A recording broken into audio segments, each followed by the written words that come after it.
Adrian Callahan grabbed the therapist by the collar and slammed him against the wall. You told me 6 months ago she would walk. 6 months. And she is sitting in that chair crying every single night. The man stammered, folders scattering across the marble floor.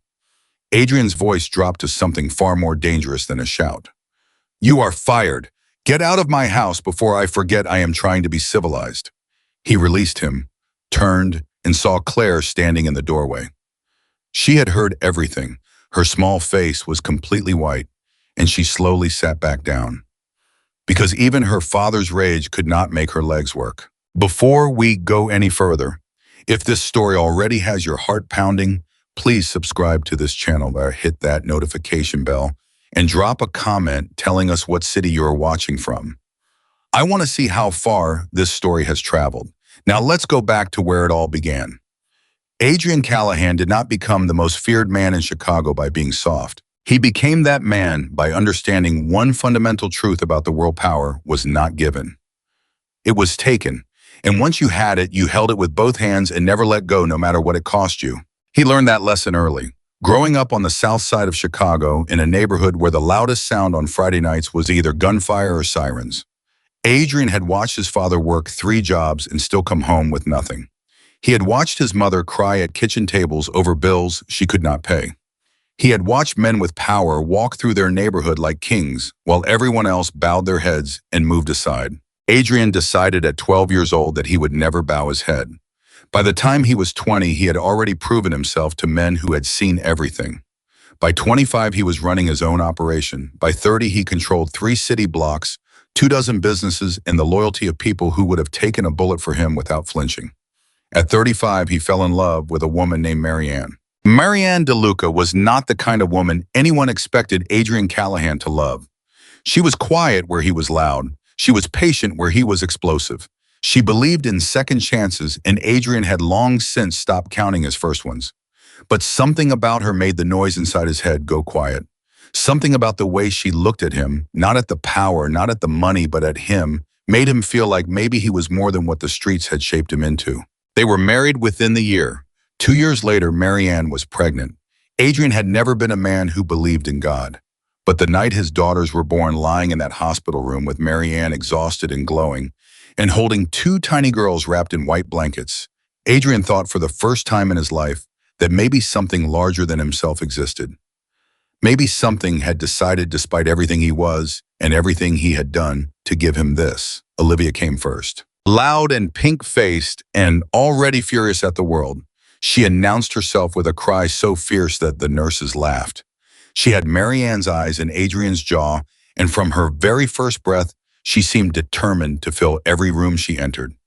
Claire came 3 minutes later. She was quieter, smaller, and from the very beginning, the doctor spoke about her in careful, measured tones that made Adrian's stomach tighten. There were complications. There were concerns. Words like mobility issues and developmental delays and long-term therapy floated through that hospital room like smoke. And Adrian sat there with his jaw locked and his hands flat on his knees, absorbing every word with the same face he wore when a rival made a threat. No emotion on the surface. Everything burning underneath. Marianne had held his hand that night. She is going to be okay, she whispered. Both of them are going to be okay. We just have to be patient. Adrian had looked at her and believed her, because Marianne had never lied to him. Not once. In a life full of men who spoke with 2 faces and promises that evaporated like morning rain, his wife had been the only person who said exactly what she meant, which made losing her 11 months later so much more devastating. A car accident, a wet road, a truck that ran a red light at 50 miles an hour. Adrian had been in a meeting 3 miles away when his phone rang. He had been discussing expansion with 2 men who were afraid of him, and he remembered thinking when his personal line buzzed with a number he did not recognize that it was probably nothing important. It was the worst phone call of his life. He drove to that hospital in 7 minutes when it should have taken 20. He broke through 3 red lights and pulled onto the curb outside the emergency entrance and ran inside with his tie loose and his heart somewhere in his throat. But Marianne was already gone. The twins were 14 months old.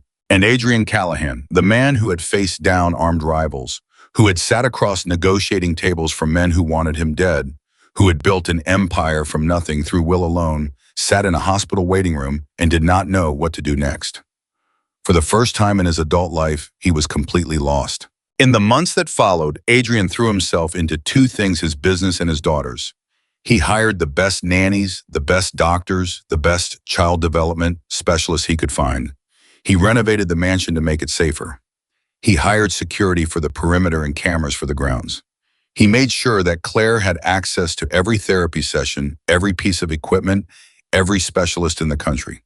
He provided everything, except himself. That was the truth he had not yet learned to face.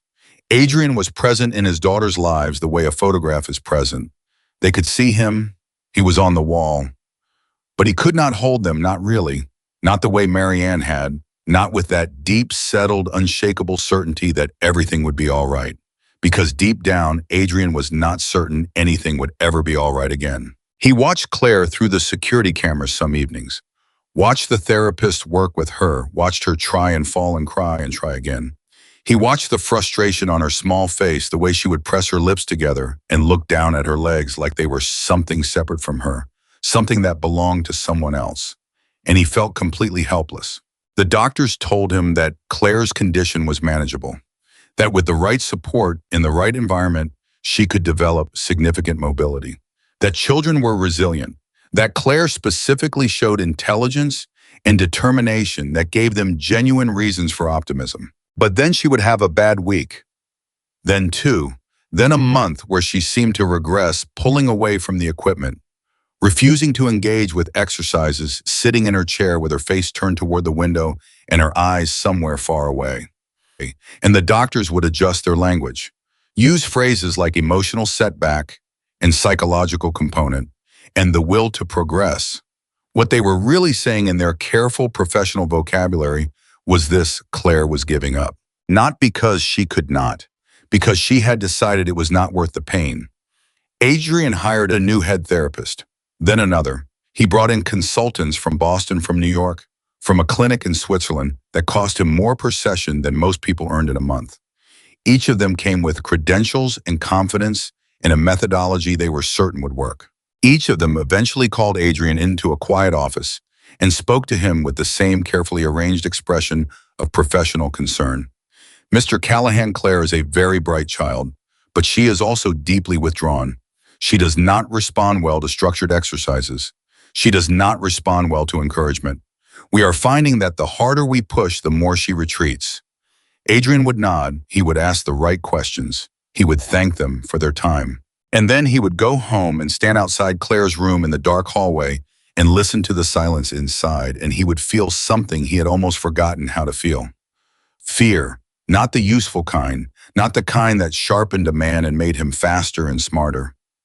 The other kind, the paralyzed kind, the kind that sat on your chest at 2 a.m. and whispered that no matter what you did, it would never be enough. It was during one of those long nights, 3 months after the Swiss consultant had flown home with his fee and his apologetic expression, that Adrian made a decision. He would install cameras inside the house, not just on the grounds, inside, in the common rooms, the therapy spaces, the playroom, not hidden from the staff.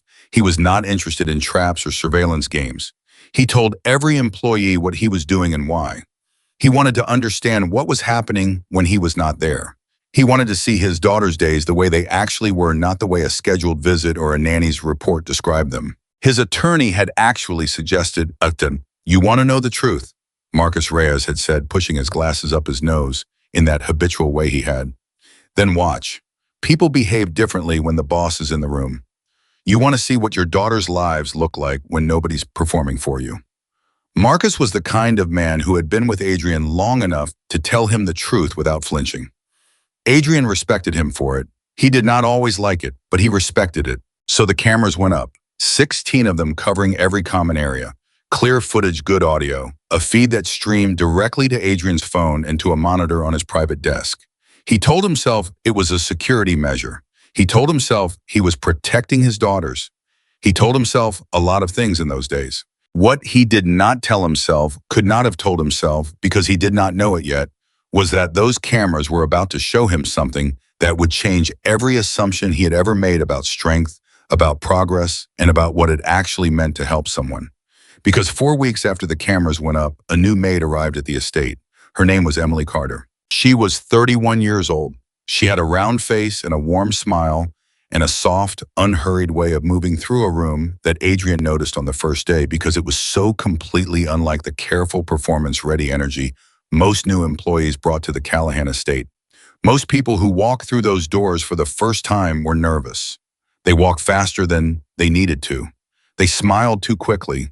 They were very aware of being watched. Emily Carter walked into the Callahan estate on her first morning like she had all the time in the world. She was plus-sized. She wore her hair pulled back simply. She carried herself without apology and without performance.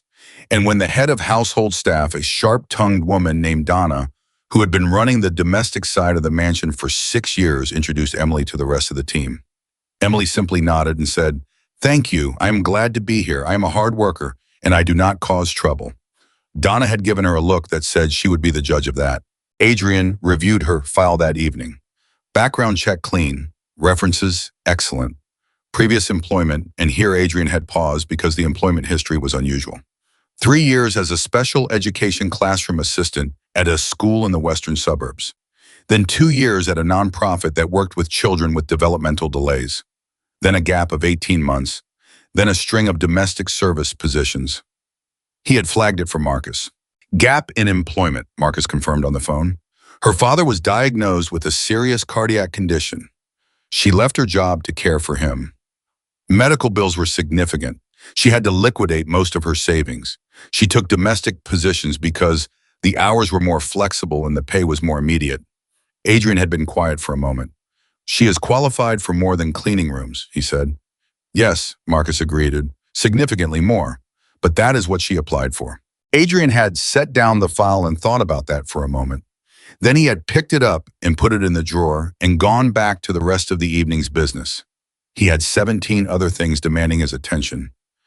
Emily Carter was not one of them, not yet. What happened next unfolded slowly the way the most significant things in life usually do. Not with a dramatic announcement or a sudden moment of revelation, but quietly day by day in small moments that Adrian only caught because those 16 cameras were recording everything. The first thing he noticed was the way Emily talked to Claire. It was the third day of Emily's employment. She was cleaning the playroom, Claire's territory, a large, bright space on the second floor that the interior designer had filled with equipment meant to encourage movement and therapy. The space was well appointed, colorful, expensive, and absolutely still. Claire sat in her chair by the window watching the courtyard below, with that distant expression she wore like armor. Emily came in with her cleaning supplies and started working without making any particular effort to engage. She hummed something low under her breath. She moved around the room, tidying, straightening, unhurried.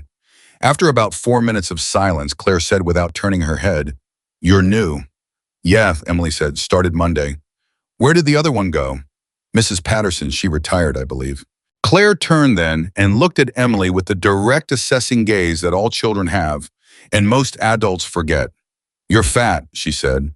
In the security feed, Adrian went still. Emily set down her cleaning cloth.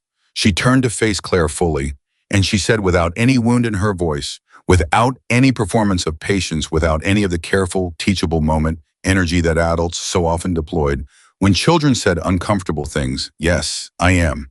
And you have trouble walking. We have both been given things that other people notice before they know anything else about us." Claire stared at her. Emily picked up her cloth and went back to cleaning. 30 seconds passed. "Does it bother you," Claire asked, "that people notice?" "Sometimes," Emily said, "but I have found that the people whose opinion actually matters to me see other things first. The noticing is only a problem if I let it be the loudest thing in the room." Another silence. Then Claire very quietly, "The therapists look at my legs first, before they even say hello." Emily stopped. She did not make a big deal of stopping. She simply paused and looked at Claire. "And how does that feel? Like they already know what I am before they talk to me." "What are you?" Emily asked. Claire blinked. What? You said they already know what you are. So I am asking you, what are you?" The little girl's face went through something complicated, something shifting and uncertain and real. She said nothing for a long moment. "I do not know," she finally said. Very small, very honest. That is a fine answer, Emily said. It is better to not know and stay curious than to decide too early and get it wrong. Adrian sat at his desk with his hands flat on the surface and watched that exchange 3 times. There was something happening in that room that he could not name immediately.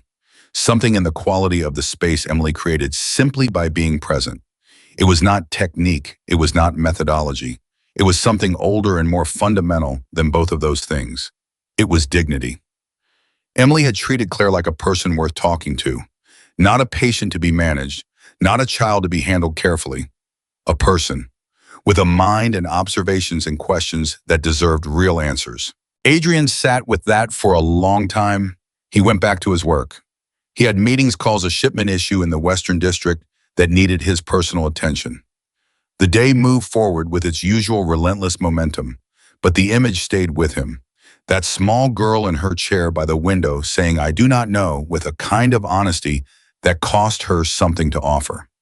And Emily standing there with her cleaning cloth receiving that honesty like it was the most natural thing in the world. 2 days later, Adrian watched the second moment.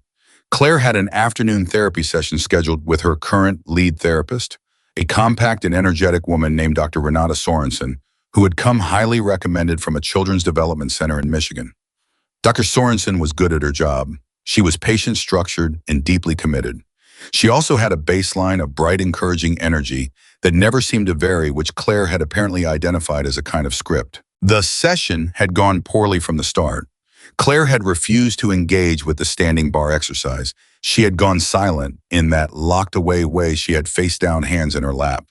Dr. Sorensen had tried 3 different approaches, each one reasonable, each one gently calibrated, each one meeting that same wall of silence. After 40 minutes, the session ended. Dr. Sorensen packed up her things with professional composure and left. Claire remained in her chair, curled slightly inward, the session's failure sitting on her shoulders like something visible. Emily came in 20 minutes later to prepare the room for dinner. She did not acknowledge what had happened. She did not pretend it had not happened either. She simply came in and started working, and after a moment she said, still moving, not looking at Claire, "I had a teacher once who made me feel like every time I could not do something, it proved something about me." Claire did not respond, but she had gone still. "Every time I could not get the answer right, or could not run as fast as the other kids, she would get this look on her face. Not mean exactly, just decided, like she had already written something down about me and was just watching me prove it over and over." A pause. "Did you stop trying?" Claire asked. Emily looked at her then. "I stopped trying for her. I stopped trying so she could watch. But then I found something I wanted to do badly enough that I did not care anymore who was watching." "What was it?" "I wanted to help kids who were having trouble. Kids who felt like the room had already decided what they were." She smiled, then quietly. "It made me stubborn. Stubbornness is useful when you point it in the right direction." Claire looked at her for a long moment. "I am stubborn," she said. "I know," Emily said. "I noticed." Something passed across Claire's face that Adrian had not seen in weeks. Not a smile, not yet, but the precursor to one, the possibility. That night, Adrian sat alone in his office with the camera feed on one monitor and 3 other screens showing business matters that could not wait, and he made a decision without fully forming it into words. He was going to watch Emily Carter carefully. Not because he suspected her of anything, because he had the distinct and unsettling feeling that she was the first person to enter that mansion in a very long time who was not performing a role, and he needed to understand what that meant. The weeks that followed brought more moments, small ones to anyone who was not paying attention. But Adrian was paying attention now in a way he had not paid attention in years. He watched Emily turn the playroom's therapy equipment into props for an adventure. He watched her get down on the floor, without any concern for her clothes or her knees, and build something with Claire out of pillows and soft blocks. Something that had no therapeutic justification except that it made Claire laugh. He heard Claire laugh. He sat up when he heard it. He actually sat up in his chair which he had been leaning back in with the loose posture of a man trying not to feel too much. He sat up because he had not heard that sound in so long that it registered in his body before his mind caught up. His daughter was laughing, and it was not the polite, careful laughter that children produce when adults are watching and expecting a response. It was real, unguarded, surprised out of her. He watched Emily help Olivia understand her role. This was something no one else had successfully managed. Olivia was not a difficult child, but she was fast and confident and naturally physical, and watching her twin sit in a chair while she ran was confusing to her. She did not mean to make Claire feel lesser. She simply did not know how to be around the difference between them. Emily sat with Olivia one afternoon in the kitchen, and Adrian watched the conversation on the feed. "You are very fast," Emily said to Olivia, handing her a glass of juice. "I know," Olivia said with the complete and uncomplicated confidence of a child who had never yet had reason to doubt herself. "It is a good thing," Emily said. "Speed is useful, but you know what else is useful? What? Being the reason someone else believes they can." Olivia considered this, like a cheerleader. "Better than a cheerleader," Emily said. "A cheerleader shouts from the side. What I am talking about is being right there beside someone, moving at their speed, making them feel like their speed is the right one." Olivia was quiet for a moment, turning her juice glass in both hands. Then she said, "Is that why Claire gets sad? Because everyone moves faster?" "Sometimes," Emily said. "What do you think it would feel like if every day everyone around you moved in a way that you could not move and nobody slowed down?" Olivia's face went through something real and working and difficult. "It would feel like I was falling behind," she said, "even when I was standing still." "Exactly," Emily said. Olivia was quiet for a long time. Then she put down her juice and said very seriously, "I am going to stop running ahead." "You do not have to stop running," Emily said. "You just have to know when your sister needs you walking beside her." Adrian had watched that exchange twice. Then he had gotten up and poured himself a drink and stood at the window of his office looking at the courtyard below. And he had thought about something that he had not allowed himself to think about in a long time. He had been running ahead his entire life. He had been fast and confident and completely certain that the speed itself was a virtue. He had moved through the world at his own pace and assumed that everyone who mattered would keep up. And somewhere behind him, in the wake of all that velocity, he had left his daughters. Not abandoned them. He had provided everything. He had given them every resource he could access. He had built a world around them designed for their safety and their flourishing. But he had not slowed down. He had not sat on the floor. He had not learned how to be present at someone else's speed. He set down his glass. The drink was still full. He went back to his desk and opened his calendar and started making changes. The thought hit him like something physical. He had installed cameras to watch over his daughters, and they were watching over him instead, because the question those cameras had been asking him night after night was not whether his daughters were safe. It was whether he was actually there. The answer, for the first time since Marianne died, was beginning to change. And the woman responsible for that change was a 31-year-old maid from the West Side who hummed while she cleaned and sat on the floor without being asked, and understood something about dignity that all of Adrian's money had never been able to purchase. He did not know yet what he was going to do with that understanding. He did not know yet what any of it would become. But he knew this for the first time in 3 years when he thought about the future of his daughters. The feeling in his chest was not the suffocating weight of fear. It was something else, something that Marianne would have recognized immediately. Hope, small, careful, newly lit, but real. The morning after Adrian fired the therapist, the mansion felt different. Not quieter. It had always been quiet in the way that large, expensive houses are quiet, the kind of silence that comes not from peace, but from distance. Too many rooms, too much space between people. But the morning after that hallway confrontation, the silence had a different texture to it. Heavier, loaded with something unresolved.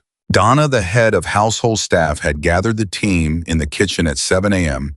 and told them in her clipped, efficient way that Dr. Morrison had been released from his position and that a new therapy arrangement would be discussed in due course.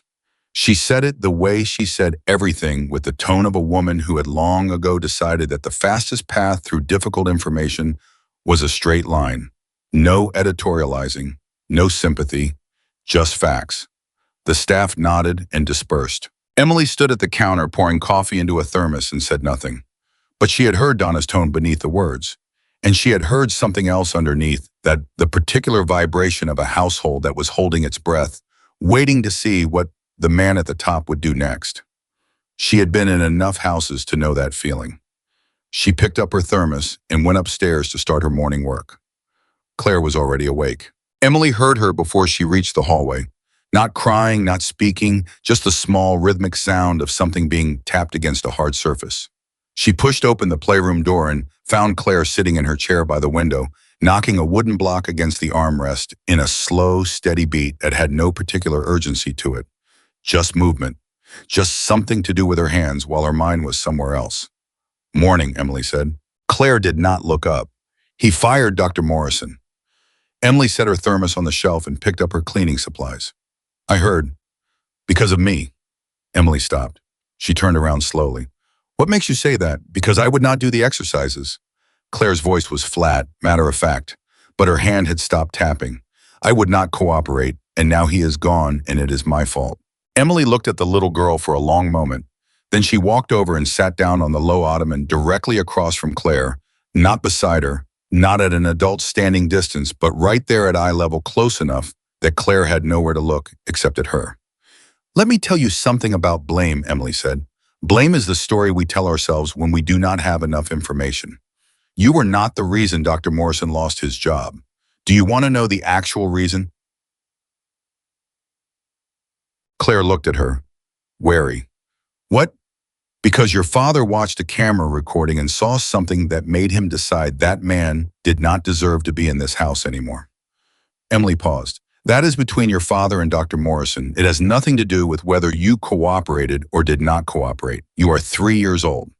Your job is not to cooperate with adults who have not earned your trust. Your job is to be 3. Something shifted in Claire's face.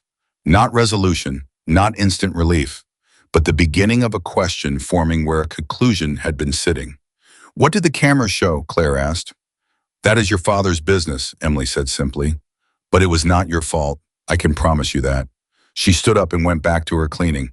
40 seconds passed. "Emily," Claire said, "Yes. Will the next one be better?" Emily did not answer immediately. She straightened a row of books on the low shelf, taking her time. Then she said, "I think the right question is not whether the next therapist will be better. I think the right question is what you actually need, which might be different from what everyone keeps trying to give you." Claire turned that over. "What do I need?" "I am not sure yet," Emily said honestly, "but I think we will figure it out." She said it the way she said most things, without fanfare, without the rising inflection of false encouragement. Just a plain statement of intention. And Claire, for reasons she could not have articulated at 3 years old, believed her. Downstairs, Adrian was already on his third call of the morning. The Morrison situation had created complications. The man had apparently called his placement agency from the car on the way out and filed a complaint, a retaliatory filing. Clearly the kind of defensive move that people made when they knew they were in the wrong and wanted to create noise before the other party could create it more effectively. Marcus Reyes was already handling it. Marcus was very good at handling things. "It will go nowhere," Marcus said on the phone, his voice carrying the particular calm of a man who had handled significantly larger problems than a disgruntled therapist. "He has no case. His contract was at will, and the termination cause is well documented. You have 16 cameras in that house, Adrian. I can produce footage of the man checking his phone during 43% of his recorded session time. He will not pursue this." "I know," Adrian said. He was standing at his office window again. He had been doing that a lot lately. "That is not what I am thinking about."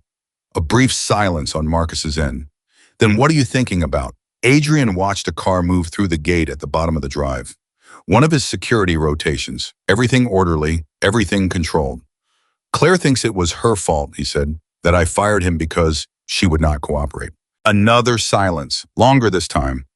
Marcus knew Adrian well enough to know when a statement was also a question. "Did you tell her otherwise?" Marcus asked. "I was not there when she found out." "But you have cameras," Marcus said, not unkindly, just precisely. Adrian turned away from the window. "I watched it. The maid spoke to her. The new one, Carter." "Yes." And Adrian sat down. He pulled the camera feed up on his desk monitor and rewound to the morning's conversation. Watched Emily sit down on that low ottoman. Watched her look at Claire eye to eye and speak to her with that direct, unhurried certainty. "She handled it," he said, "better than I would have." Marcus was quiet for a moment. Then carefully, Adrian, when is the last time you sat down with Claire yourself and just talked to her? Not about therapy, not about progress, just talked. The question landed somewhere uncomfortable. Adrian did not answer immediately. That is what I thought, Marcus said, not with judgment, with the gentle precision of a man who cared enough to say the true thing.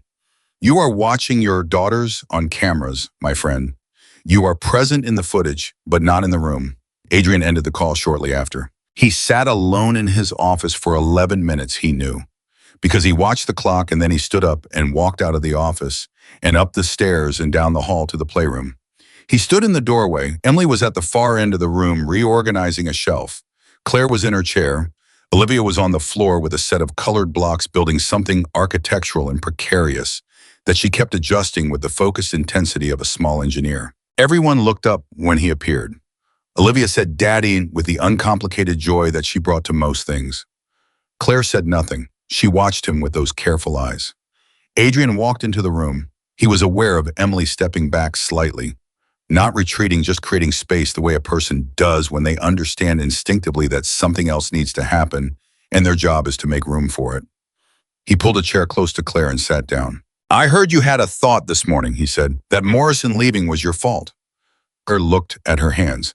"It was not," Adrian said. "It was mine. I made that decision because I was not satisfied with the way things were going. That is a decision between adults. You did not cause it." Claire's jaw moved slightly, working something. Then, "But if I had tried harder..." "Hey," his voice was quiet but firm. "Look at me." She looked up. "You have tried hard every single day. I have watched you. I know how hard you try." He paused, something in his chest tightened. "The problem was never your effort. The problem was that I kept bringing in people who did not know how to meet you where you were. That is my failure, not yours." The room was very still. Olivia had stopped building. She was watching with the wide, serious attention that children give to moments they understand are important even when they cannot name why. Emily had gone completely still at her shelf. Claire's eyes had filled, not spilling over, just full, full. "You watch me?" she asked. "Every night," Adrian said. "When I come home late, before I go to sleep, I watch the recordings to see your day." He said it simply without apology because it was the truth and she deserved the truth. "You are the bravest person I know, Claire, and I have not told you that enough." When then tear escaped, she wiped it with the back of her hand in that quick, self-conscious way children wipe tears when they are not sure they have permission to cry. Then she leaned forward and hugged him. Not the polite, managed hugs of children who have been taught how to greet adults. A real hug, fierce and sudden and total, her small arms around his neck and her face pressed into his shoulder. Adrian closed his eyes. He held his daughter and he did not say anything because there was nothing to say that would improve on the moment. Across the room, Emily turned back to her shelf very quietly. Her shoulders had a particular set to them, the set of a person who is moved and is choosing not to show it, not because she does not feel it, but because it does not belong to her. It belonged to them. That was the first crack in the wall, small, almost invisible, but real.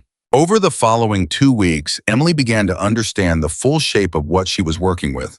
Not the clinical description in the file she had been given during onboarding, mobility, condition, developmental concerns, therapy history, but the actual living reality of Claire Callahan, which was considerably more complex and considerably more interesting than any file could capture. Claire was not passive. That was the first and most important thing. Every therapist who had used the word withdrawn had mistaken a defensive strategy for a personality.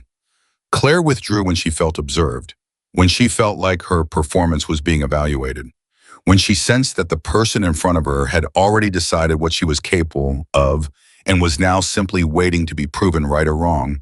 In those conditions, she shut down completely. But when the observation lifted, when she was simply in a room with someone who was doing their own thing and not watching her with that particular quality of professional attention, something else emerged. Curiosity, persistence, a stubborn streak that Emily recognized immediately because she shared it. The second week, Emily began leaving things in the playroom. Not obviously, not with instruction, just arrangements. A set of stacking rings positioned slightly farther than Claire could reach from her chair. A favorite toy placed on a low shelf just outside comfortable grabbing distance. Small invitations. Not demands, not therapy, just the quiet suggestion that the world was slightly larger than the chair. She said nothing about it. She did not draw attention to it. She just watched from the corner of her eye while she worked. On the fourth day of this quiet arrangement, she was reorganizing books on the far shelf when she heard a sound behind her. A small effort sound, the kind of sound a person makes when they are concentrating hard on something physical. She did not turn around. She kept organizing books very slowly, listening. Another sound, a shift of weight, the soft complaint of the chair as someone leaned forward. Then quiet. Then the tiny plastic clatter of stacking rings being reached and knocked and missed and reached for again. Emily kept her eyes on the books. 2 minutes passed. 3. Then Olivia, who had been watching from the doorway, said in a loud and excited whisper, "Claire, you are almost—" "Olivia." Emily's voice was very gentle but very clear. "Come help me with these books." Olivia looked confused for a fraction of a second. Then something in Emily's expression communicated what words would have disrupted, and Olivia walked over to the bookshelf and started handing books without being told which ones. Behind them, the reaching continued. And then, after another long, quiet minute, the sound of plastic rings clattering together in triumph. Emily smiled at the bookshelf. She did not turn around. She did not clap. She did not say "wonderful job" or "I knew you could do it," or any of the things that well-meaning adults say that immediately transform a private victory into a performance for someone else's approval. She just let it be Claire's. 30 seconds later, Claire said very quietly, "I got it." "I heard," Emily said, still facing the books. A pause. "You are not going to look?" Claire asked. "I do not need to look," Emily said. "You know you got it. That is the part that matters." Another pause, longer. Then the small sound of Claire settling back in her chair with something different in the quality of her stillness. Not the stillness of someone who has closed down, the stillness of someone who has just discovered something and is sitting with it. That evening, Adrian watched the footage. He watched the whole sequence. Emily's quiet arrangements, the not turning around, Olivia being redirected before she could make the moment public, and Claire leaning further and further forward in her chair, reaching for those rings with an expression of concentrated determination that Adrian had not seen on his daughter's face in months. He watched it twice. Then he called Marcus. "She is something else," he said without preamble. Marcus knew immediately who he meant. Emily Carter. "She turned her back on purpose," Adrian said. Claire reached for something she could not quite reach, and Emily turned her back so the moment would not become a performance. "Smart," Marcus said. "It is more than smart," Adrian said. He was searching for the right word. "It is she understands something about what Claire actually needs. Not what the charts say she needs, what she actually needs." Marcus was quiet for a moment. Then, "Adrian, have you looked back into her background, beyond the employment history? I know she was in special education." "She was not just in special education," Marcus said. "She was finishing a master's degree in child development when her father got sick. She was 8 months from her thesis defense. She had to withdraw from the program completely. She lost her scholarship, her stipend, everything. She has been trying to rebuild financially ever since." Adrian absorbed that. "She is studying at night," he said. It was not a question. He had seen it on the cameras. The kitchen table after midnight, the textbooks, the notebook filled with handwriting. "Trying to recertify," Marcus confirmed. "It is a long road back once you withdraw from a program like that. She is doing it on her own with no financial support while working full-time." Adrian sat with that information for a moment, turned it over, felt the weight of it. "She never said a word," he said. "No," Marcus agreed, "she would not." The following morning, Adrian did something he had not done in years. He got up early, genuinely early. Not the 4 a.m. couldn't sleep early. That had become his norm, but intentional early alarm, set early, and he went to the kitchen before anyone else was awake, and he made breakfast. Not had breakfast, made it. I was not by any reasonable measure a skilled cook. Marianne had laughed at him in the kitchen affectionately and frequently because he approached cooking the way he approached everything, with absolute confidence in approximate results. He made eggs that were slightly more done than they should be, and toast that was slightly less done than it should be, and he cut fruit with the decisive efficiency of a man who had decided that symmetrical pieces were less important than speed. He set the table himself. When Claire and Olivia came down, guided by Olivia's unerring morning energy and Claire's more careful navigation of the hallway with her walker, they found their father standing in the kitchen in a dress shirt with the sleeves rolled up, looking mildly triumphant over a plate of imperfect eggs. Olivia stared. "You cooked? I made breakfast," Adrian confirmed. "Is it?" Olivia started. "It is edible," Adrian said firmly. "Sit down." Olivia sat down immediately with the delighted compliance of a child who finds a break from routine thrilling. Claire moved more slowly to the table, watching her father with that careful assessment she turned on everything new. She sat down, looked at the plate in front of her.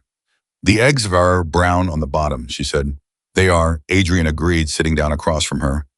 "Daddy," Olivia said, mouth already full. "Yes." "Why did you make breakfast?" Adrian looked at his daughters, both of them. Olivia with egg on her chin, already reaching for more. Claire with her hands wrapped around her juice glass, watching him with Marianne's eyes. "Because," he said, "I realized I had been doing a lot of watching lately and not enough showing up." He picked up his fork. "So here I am, showing up, with slightly burned eggs." Claire looked at her plate. Then she picked up her fork. "They are not that burned," she said. It was not forgiveness exactly. It was too small and too practical for that word. But it was something. An opening. A door swung slightly wider. Adrian ate his breakfast and listened to his daughters and felt for the first time in a very long time like he was actually in the room. 3 floors up, Emily arrived at 7:15 to begin her morning duties. She passed the kitchen doorway and saw the 3 of them at the table, the big man with his rolled sleeves and his burned eggs, the loud 5-year-old talking with her mouth full, the quiet one with the watchful eyes who was unmistakably almost smiling. Emily walked on down the hall. She was at work, but she carried something warm in her chest for the rest of the morning, something that felt like a plan coming together. She just did not know yet how far that plan was going to take all of them. The twist came on a Thursday afternoon, 3.5 weeks after Emily had arrived at the Callahan estate, and it came not from any single dramatic event, but from a conversation that Adrian had not been meant to hear. I had come home early from a meeting. The other party had canceled some emergency in their own organization, and he had come through the side entrance rather than the main door, a habit from years of security training that had become simply reflex. He had gone upstairs to change, passing the second-floor hallway, when he heard voices from the small study at the end of the corridor. The door was partly open. He recognized Donna's voice first, clipped, certain. "I am simply saying that it is not appropriate. The boundaries between the domestic staff and the family are there for a reason. What you are doing with those children goes well beyond cleaning and maintaining the household." Then Emily's voice, even, unhurried. "I have not been asked to do anything other than my job. Your job does not include sitting on the floor playing games with the children. Your job does not include having long personal conversations with Miss Claire. Your job does not include—" "Donna," Emily's voice did not rise, but something in it changed, something that had the quality of a line being drawn. "I have not neglected a single household duty since I arrived here. If you have a specific concern about my performance, I am glad to hear it. If this is a conversation about something else, I would ask you to say what you actually mean." Silence. Adrian stood very still in the hallway. "What I actually mean," Donna said, her voice dropping slightly, "is that you are getting attached. And when it ends, and it will end, because they always bring in someone new, some specialist or therapist or God knows what, it will be hard. For the children who are already fragile." A longer silence. When Emily spoke again, her voice had lost its edge. Not softened into agreement, but settled into something more honest. "You are not wrong that it will be hard," she said. "But I think a child who has never had someone truly present is more fragile than a child who has and lost it. At least a child who has been truly seen knows that it is possible. That matters, even when things change." Another silence, different this time. Then Donna said very quietly, "Just be careful." "I am always careful," Emily said. "I am also always honest. I think those two things can coexist." The sound of movement. Donna leaving. Adrian pressed himself back against the wall and waited until her footsteps faded before he moved. He stood there for a moment, processing what he had heard. Donna was not a cruel woman. She was a practical one. She had been managing this household through 3 years of grief and disruption and revolving door staff, and she had developed the protective pragmatism of someone who had watched too many things go wrong to invest heavily in things going right. But Emily had said something that was lodged now in Adrian's chest like a splinter. A child who has been truly seen knows that it is possible. I went to his office. He did not change clothes. He sat down at his desk and pulled up the camera feed and sat there for a long time without watching anything in particular. He had built a world designed to protect his daughters. He had surrounded them with professionals in systems and security. And every one of those professionals with the best of intentions had looked at Claire and seen a problem to be solved. Emily Carter had looked at Claire and seen a person. That was the difference. That was the entire difference. And it had taken him 16 cameras and 3 weeks in an overheard conversation in a hallway to understand something that Emily had apparently understood from the first afternoon. He picked up his phone. He called Marcus. "I need you to do something for me," he said. "Emily Carter's certification process. Find out exactly where she is in it, what she needs, what it would take to get her there." Marcus was quiet for exactly 2 seconds. "You want to help her finish her degree?" "I want to understand what she needs," Adrian said. "Then I will decide." "Adrian," Marcus's voice carried something careful in it. "That is a significant gesture. It changes the dynamic, the professional relationship." "I know what it changes," Adrian said. "Find out what she needs." He ended the call. He sat alone in his office in the late afternoon, the camera feed silent on his monitor, the house around him, full of the sounds of his daughters somewhere on the floor above. He had spent 3 years trying to fix what was broken. Maybe it was time to start building something new. He did not know yet that the hardest part was still coming. He did not know that the progress Emily had begun to build with Claire was about to be tested in a way that would shake the foundations of everything they had put together. Or he did not know that the moment of real reckoning, the moment where everything either held or collapsed, was still weeks away. But something in him had shifted, something fundamental. The man who controlled everything was beginning to understand that control was not the same thing as presence, that building walls was not the same thing as building trust, that the most powerful thing he had ever done in his life had not happened in a boardroom or a back room or a negotiation.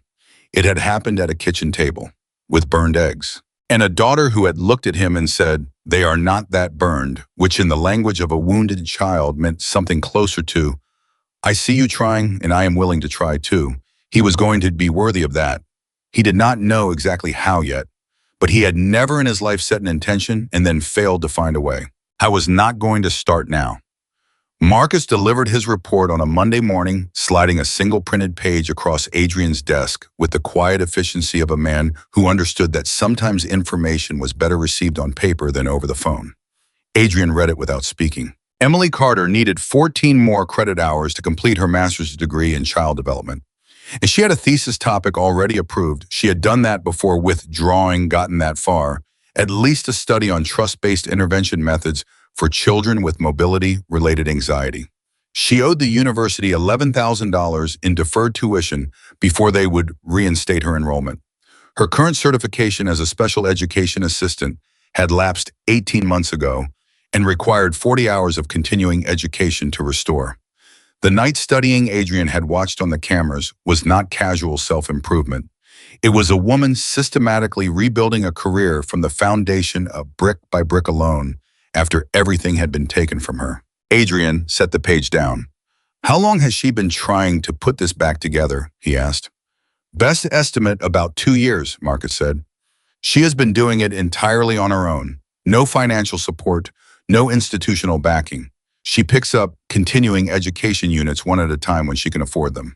Adrian looked at the number on the page. $11,000.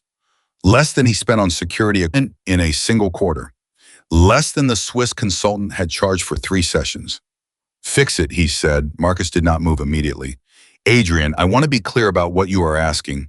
You want me to pay the deferred tuition, reinstate her enrollment, contact the certification board, and find out what she needs for the 40 hours, and make sure she has access to whatever programs will get her there fastest." Adrian pushed the paper back across the desk. "Do it quietly. Do not make it a production. I do not want her to feel like a charity case." "She will know it came from you," Marcus said. Eventually, Adrian said, but not today. Today I just want the obstacles removed. He stood up and walked to the window. She came into this house and she has been rebuilding my family. One conversation at a time without being asked and without being paid for it. The least I can do is remove the things standing between her and the work she was actually born to do. Marcus picked up the paper. I will handle it. Marcus, Adrian did not turn around. Also find out who her father's cardiologist is. I want to make sure he is getting the right care. A pause, long enough to be meaningful. You are a complicated man, Marcus said quietly. Do not tell anyone, Adrian said. It would ruin my reputation. Marcus left. Adrian stood at the window for a long time after that, watching the morning move across the courtyard, thinking about a woman who studied textbooks at midnight in a kitchen that was not hers, trying to get back to work. She loved because someone she loved had needed her more. I thought about the fact that she had never mentioned it. Not once, not a word about her credentials or her history, or the degree she had almost finished. She had walked into the Callahan estate with a mop and a warm smile, and she had proceeded to do the most important work in the building while officially being paid to clean it. That kind of quiet dignity was rarer than anything money could buy. He owed her more than tuition, but tuition was what he could give right now. The rest would have to come later. 3 days passed before the real trouble started. It began with Olivia, which was the last place anyone would have expected. Olivia, at 3 years old, was the uncomplicated one. She was loud and physical and emotionally transparent in the way that confident children are. Everything she felt moved directly to her face without any intermediate filtering. Happiness was large. Frustration was immediate and loud. Affection was physical and frequent. She was in the assessment of everyone who knew her a remarkably easy child, which was why the Wednesday morning incident hit everyone so hard. Emily was in the playroom with both girls when it happened. She had been working on something she privately thought of as the relay game, a simple activity where she would place an object at one end of the room and both girls had to figure out how to get it to the other end together, which required Olivia to adapt her speed and methods to what Claire could do and required Claire to engage actively rather than watching Olivia handle everything. It had been working well for the past week. But that morning, Olivia was tired. She had slept badly for reasons that remained unclear, and tired Olivia was a different creature from rested Olivia. Tired Olivia was impatient and easily frustrated and had a significantly shorter runway between feeling something and saying it. They were midway through the relay when Claire moved too slowly for Olivia's patience, and Olivia said with the complete and devastating honesty of an exhausted toddler, "Claire, just walk faster. You can if you try. You are just not trying." The room stopped. Claire's face did something complicated and painful. Her hands went very still. That familiar closing down started moving across her expression like a door swinging shut. Emily was on her feet before she made a conscious decision to move. "Olivia," she said, and her voice was perfectly even. "Come with me to the kitchen for a moment." Olivia blinked the way children do when they know they have done something but are not entirely sure what. "But we will come back to it," Emily said. "Come with me, please." She did not look at Claire. Not because she did not care about what Claire was feeling, she cared immensely, but because looking at Claire right now would make Claire's pain the center of attention, which would cement it, make it a moment that lived in the record.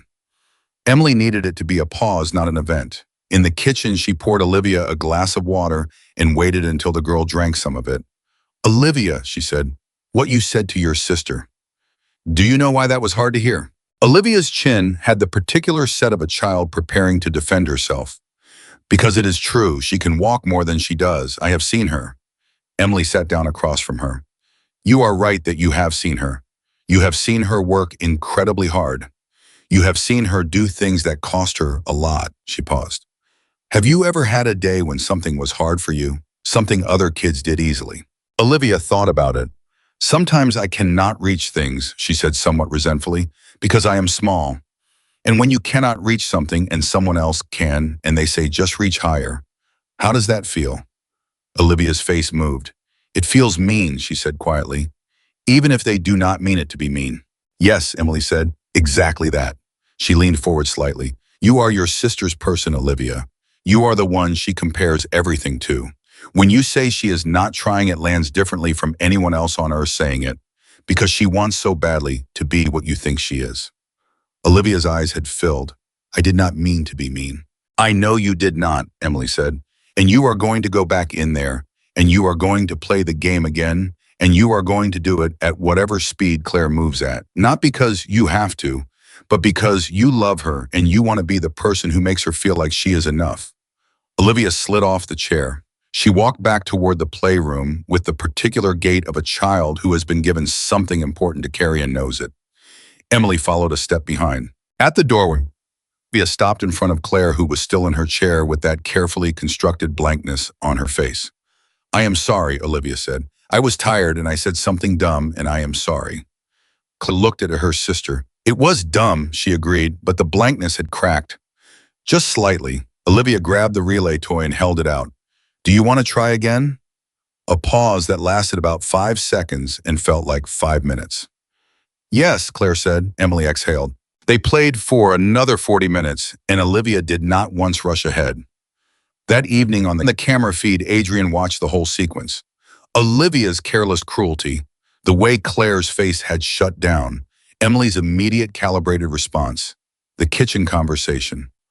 Olivia's return small and genuine and carrying her apology like something she had earned the right to give. He watched it twice. Then he went upstairs and stood outside Olivia's room and listened to her breathing in the dark and thought about the gap between what we intend and what we deliver and how that gap has consequences we cannot always predict or control.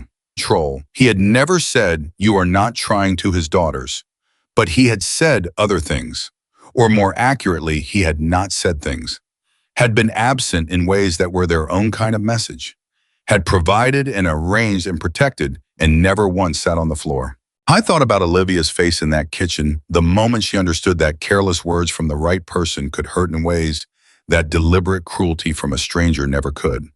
He hoped she would carry that understanding for the rest of her life. He thought maybe she would. She was, after all, Marianne's daughter, too. The first major setback came on a Friday, and it arrived dressed as good news. A new therapist had been recommended by the Development Center in Michigan, the same one that had previously sent Dr. Sorensen, who had been competent and ultimately ineffective. This one was different, the center's director assured Marcus.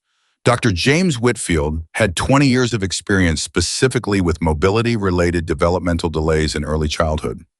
He had worked with children across 4 countries. He had outcomes data that was by any measure exceptional.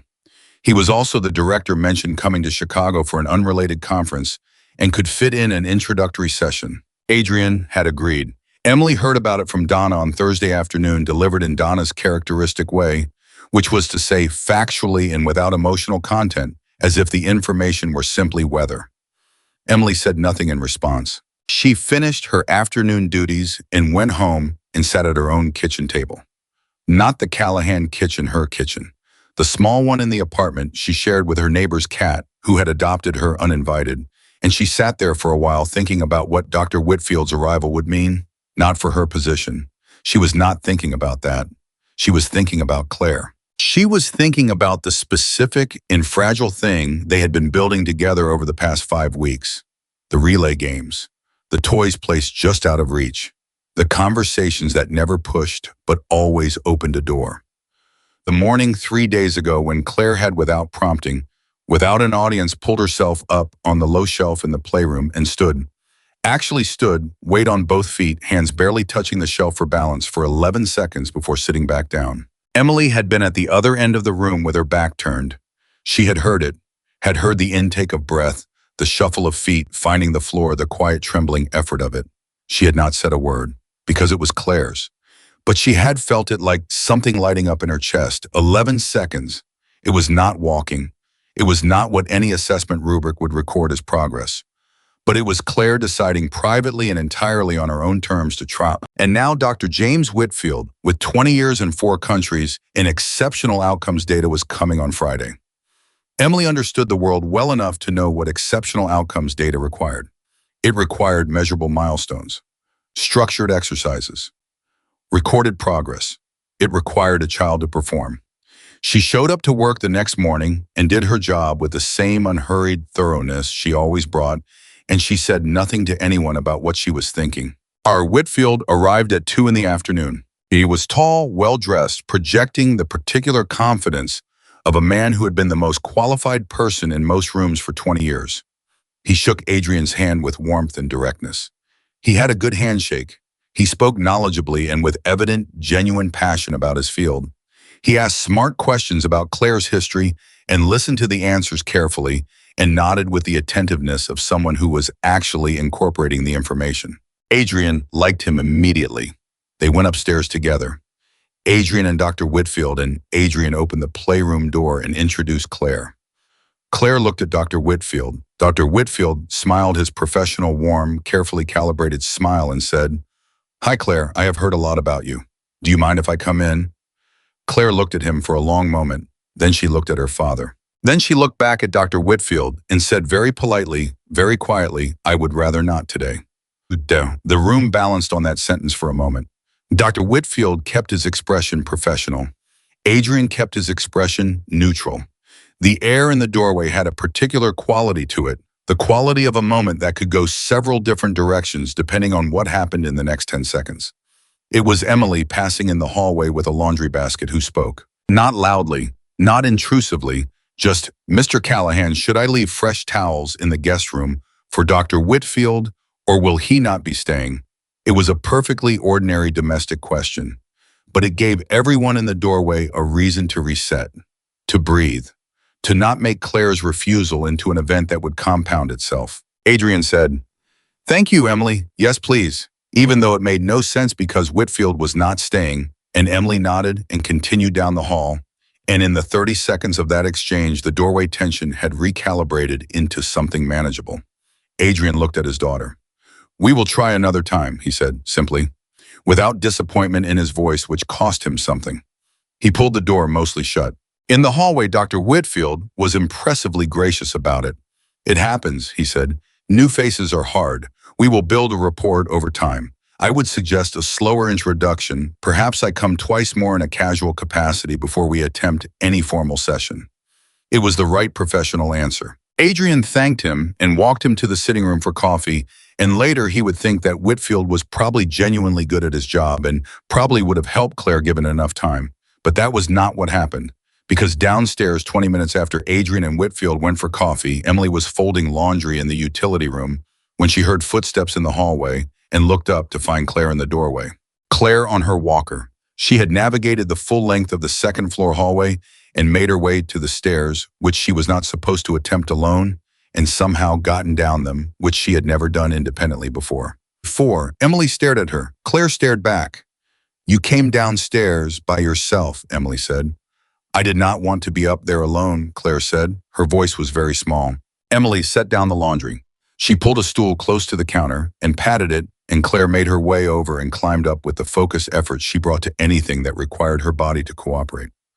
"How did it feel?" Emily asked. "The stairs." "Scary," Claire said, "but I did it anyway." Emily looked at her for a long moment. "You did it anyway," she repeated. "Do you know how significant that is?" Claire shrugged with the particular nonchalance of a child who wants very badly to not make a big deal of something that is in fact a very big deal to her. "I did not want to stay in my room," she said again. "I know," Emily said, "but you did not have to come downstairs to prove anything to anyone. You could have called for someone. You chose to do it yourself." She paused. "That was not about walking Claire. That was about deciding you could."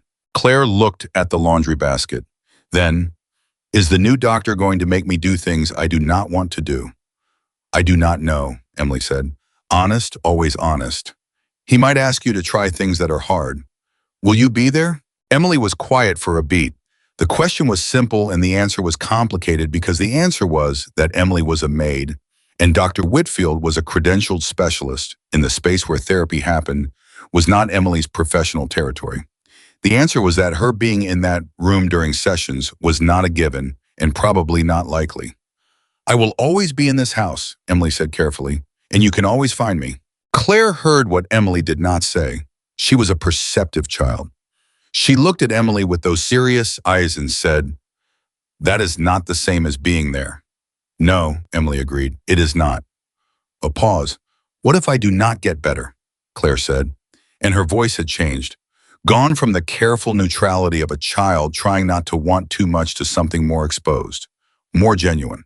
What if I try and I am still like this when I am big? Emily turned to face her fully. Then you will be an extraordinary person who is like this when you are big, and you will figure out how to live that life the same way you figured out how to get down those stairs. One step, scared but doing it anyway. Claire's eyes had filled. My mom would have known what to do, she said, very quietly.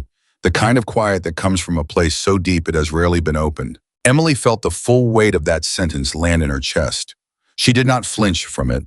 She did not rush to fix it or redirect it or offer a bright alternative. She just sat with it for a moment, giving it the room it deserved. Maybe, she said finally, moms often know things that nobody else does. But I think your mom would have looked at you getting down those stairs today, and she would not have thought about what comes next. She would have thought about who you are right now, and she would have been so proud it would have been hard to breathe. Claire made a sound, small, involuntary. She leaned forward and pressed her face against Emily's arm, and Emily put her arm around the little girl and held on, and they stayed like that in the laundry room for a while, not speaking, the house moving quietly around them. Upstairs on his monitor, Adrian saw it. He had come back to his office when the coffee with Whitfield concluded, and the camera had caught it, Claire navigating the hallway alone. The stairs, the journey to the laundry room. He had watched it with his heart in his throat, the protective alarm in his chest, battling with something larger and more important, the recognition that his daughter had decided she could. He watched Emily hold her, and he watched Claire's shoulders stop their careful held-in tension and go soft the way shoulders go when a person finally stops performing and lets someone carry some of the weight. He sat very still. He thought about what Marcus had said. You are watching your daughters on cameras. You are present in the footage, but not in the room. He was doing it again. He was watching his daughter's most important moment through a screen. He stood up. He walked out of his office. He went downstairs. He stopped in the laundry room doorway. Emily looked up. Claire lifted her head from Emily's arm and looked at him. Her face was wet. She did not try to hide it. Adrian walked over and crouched down in front of his daughter. Donna told me you came down the stairs alone, he said. Emily tells Donna things, Claire said with a flash of something almost indignant. She was worried about you, Adrian said. So was I, but also, he paused. He put his hand over hers, the big rough hand of a man who had done things he was not proud of, covering the small, careful hand of his daughter. Also very proud. Claire looked at him. You watched on the camera again. Yes. You are always watching on the camera. The words were not accusatory. They were just true. And they landed with the particular precision of truth spoken by a child who does not yet know how to soften it. I know, Adrian said. I am working on that. Claire turned her hand over under his. Held on. Okay, she said. That was all. Just okay. But it was a renegotiation. A new term of the agreement between them. He had acknowledged the distance and she had acknowledged the effort, and they had arrived together at okay. Emily slipped out of the laundry room quietly while they were still talking. She walked back upstairs and went back to work and told herself very firmly that she was not going to cry in this house because she was a professional, and professionals did not cry in other people's laundry rooms over the fact that a broken family was slowly, imperfectly, stubbornly beginning to put itself back together. She made it to the third floor before she had to stop and press her back against the wall and take 3 long, careful breaths. Then she straightened up and kept walking. The twist that Adrian had not seen coming arrived 9 days later on a Tuesday, and it came from Dr. Richard Hale, the family's primary medical consultant, not Whitfield, who had begun his slower introduction process, but Hale, who had been Claire's physician since shortly after Marianne's death, and who called Adrian at 8 in the morning and said, I need to talk to you today in person about Claire. Adrian cleared his morning. Hale came to the estate at 11, and they sat in Adrian's office, and Hale put a file on the desk and spoke in the measured, careful way that doctors speak when the news is not catastrophic but is not good. Claire's most recent assessment shows something I want to discuss carefully, Hale said. Physically, she is doing better than she has in months. Muscle engagement is improving. Her range of motion has increased. Whatever has been happening in this house over the past 6 weeks, something has changed and it is showing up in the data. Adrian waited. But, Hale said, and there was that word, the word that preceded the real reason for the visit, I am seeing something in her psychological evaluation that concerns me. Claire has developed a very significant emotional dependency on a single source of support. Adrian said nothing. She has been assessed twice this month. Both times she shows elevated anxiety when she is separated from this individual. She has stopped responding to other adults in her environment with the same level of engagement. Her emotional security is concentrated in a way that, in my professional judgment, poses a risk to her continued development. Hale paused. The individual I am referring to is one of your household staff, Emily Carter. The office was quiet. Adrian looked at Hale. I thought about Claire in the laundry room. I will always be in this house, and you can always find me. He thought about what Claire had understood in that moment, that Emily had tried to soften that always being in the house was not the same as always being there. What are you recommending? Adrian asked. Hale shifted slightly. I want to be careful about how I phrase this. I am not recommending that you remove the relationship entirely. That would be counterproductive and frankly unkind. But I am recommending that we begin to deliberately, gently expand Claire's circle of trust, that we create situations where she builds confidence with other adults, so that her progress is not entirely dependent on the continued presence of a single person. Adrian sat with that. What happens, he said slowly, if the single person is actually the one who figured out how to reach her when no one else could? Then you preserve the relationship, Hale said. You do not damage it. You simply do not allow it to be the only one. Children who develop their confidence through only one relationship can suffer significant regression when circumstances change. And circumstances, he said, always change. Adrian looked at the file on his desk. I thought about the morning he had fired Morrison and Claire had sat in her chair thinking it was her fault. He thought about the relay game and the laundry room and the stairs. He thought about 11 seconds of standing with barely any hands on the shelf. He thought about a 31-year-old woman studying at midnight who had never once mentioned what she had given up. Emily Carter is not going anywhere, he said. It came out with a certainty that has surprised even him. Hale nodded carefully. That is your decision. I am simply advising you to build additional support around what she has created. Not replace it, build on it. I understand, Adrian said. Thank you, Richard. After Hale left, Adrian sat at his desk for a long time. He understood what Hale was saying. He was not dismissing it. The doctor was right that resilience required breadth, that confidence built on one relationship was fragile by definition. But he was also hearing something else underneath Hale's careful professional language. He was hearing the world's oldest habit, the habit of looking at something that works and immediately asking whether it might become a problem. Emily had done what $20,000 worth of specialists had failed to do. She had reached Claire. She had done it without a methodology, without credentials on display, without anything except her own genuine presence and her deep-running instinct for what a frightened child actually needed. And the response of the professional world was, yes, but what if she leaves? Adrian picked up his phone. He called Marcus. The Carter situation, he said. The tuition, the certification. Have you moved on that? Started the process yesterday, Marcus said. The university was cooperative. The deferred amount has been handled. She should receive notification of reinstatement within the week. Good, Adrian said. I want to do something else. I want to create a formal position, not a maid, not a sitter, something that reflects what she is actually doing. That is going to require a conversation with her, Marcus said. I know, Adrian said. I want to have it. Adrian, Marcus's voice had that careful quality again. You are aware that a formal position changes things. It creates expectations on both sides. It changes the nature of what she is doing. What she is doing already has a name, Adrian said. I am just not calling it by the right one yet. He ended the call. He stood up.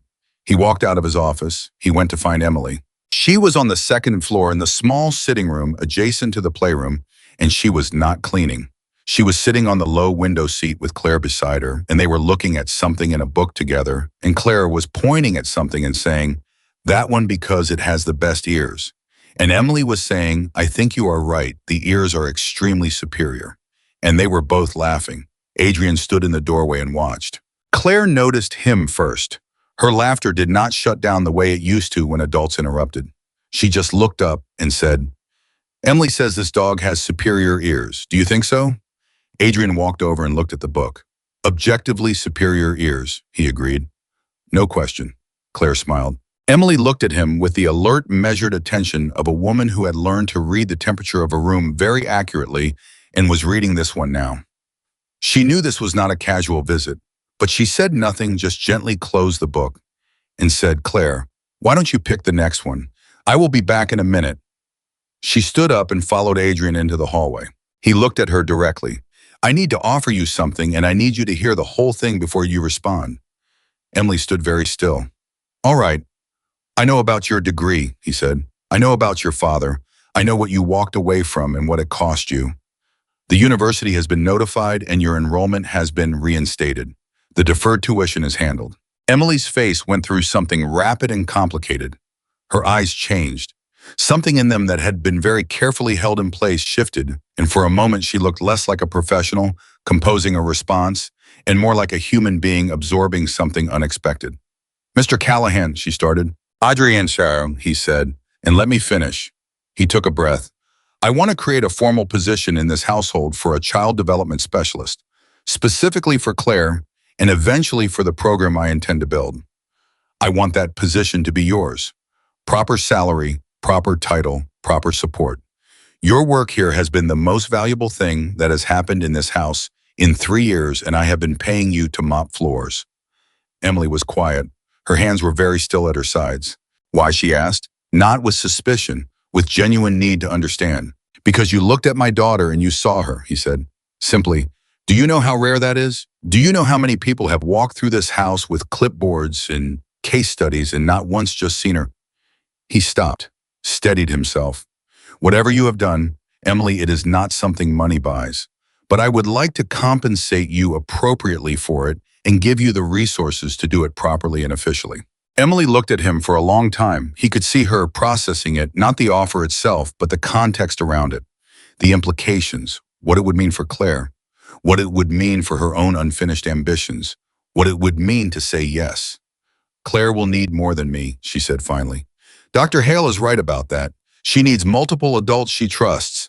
That takes time to build." Adrian paused. "You spoke with Hale." "He spoke with me yesterday," Emily said. "Before he came to you." Her voice was even.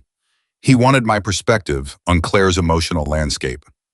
Adrian absorbed that. Hale had talked to Emily first. Of course he had, because Hale was a smart enough doctor to know that the person with the most current information was not the file. "And what did you tell him?" Adrian asked. "I told him she is not dependent," Emily said carefully. "She is attached. There is a difference. Dependent means she cannot function without me. Attached means she has learned that adults can be trusted, and I was the first one who showed her that in a while. That attachment is a foundation, not a ceiling." She paused. "I also told him that the goal was never for her to need me. The goal was for her to learn that she could need people, that it was safe, and then expand from there." Adrian looked at her. This woman in a house that had paid her to clean rooms had been conducting a child development intervention of quiet and profound sophistication, and had simultaneously been managing the medical team's concerns about it with a clarity that was more nuanced than anything any of the paid specialists had offered. "Emily," he said, "please say yes." She looked at him for one more long moment. Then she said, "I have conditions." "Tell me," he said. "I finished my degree," and she said, "properly, not while working 40 hours a week. I need time for it. Real time." "Done.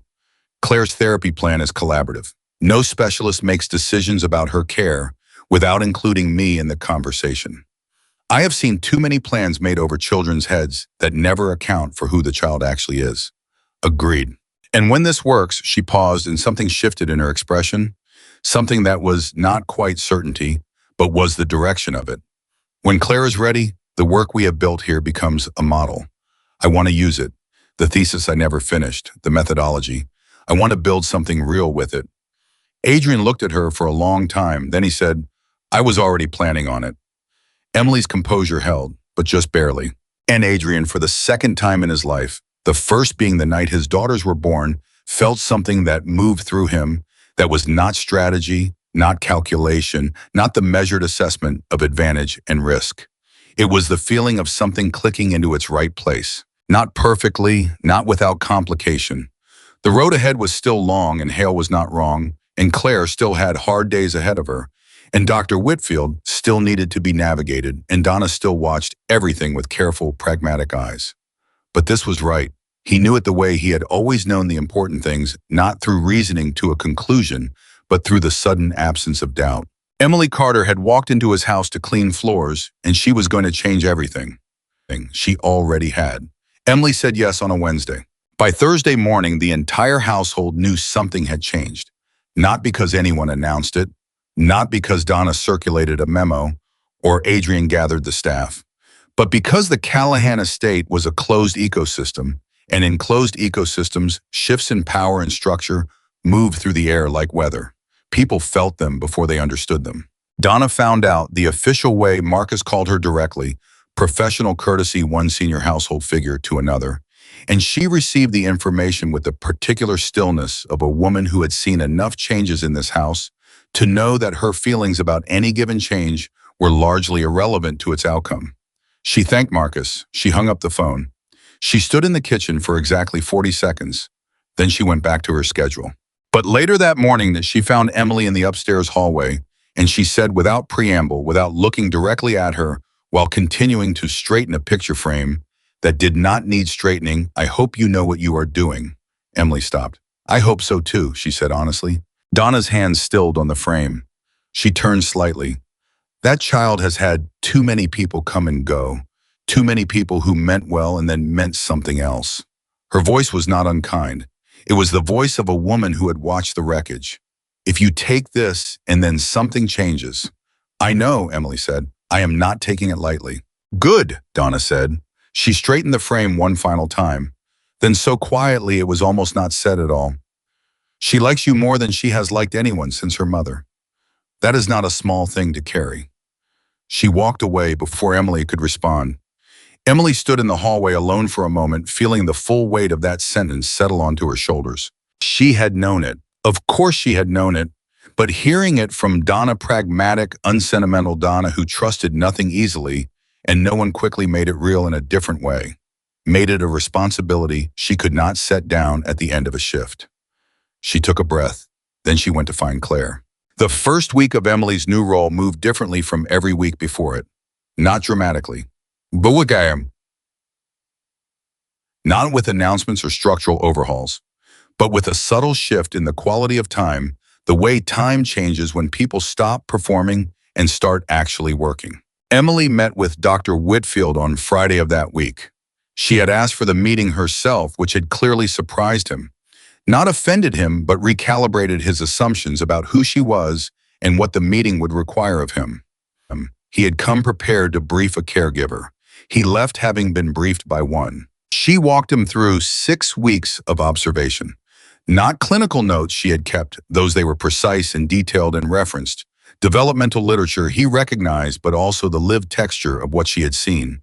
The way Claire's anxiety presented not as withdrawal, but as watchfulness. The specific triggers that preceded shutdown. The conditions under which she would try things that scared her. The 11 seconds of standing. The stares. Whitfield listened with genuine attention. "You have been doing this for 6 weeks, he said when she finished. Not a criticism, a recalibration.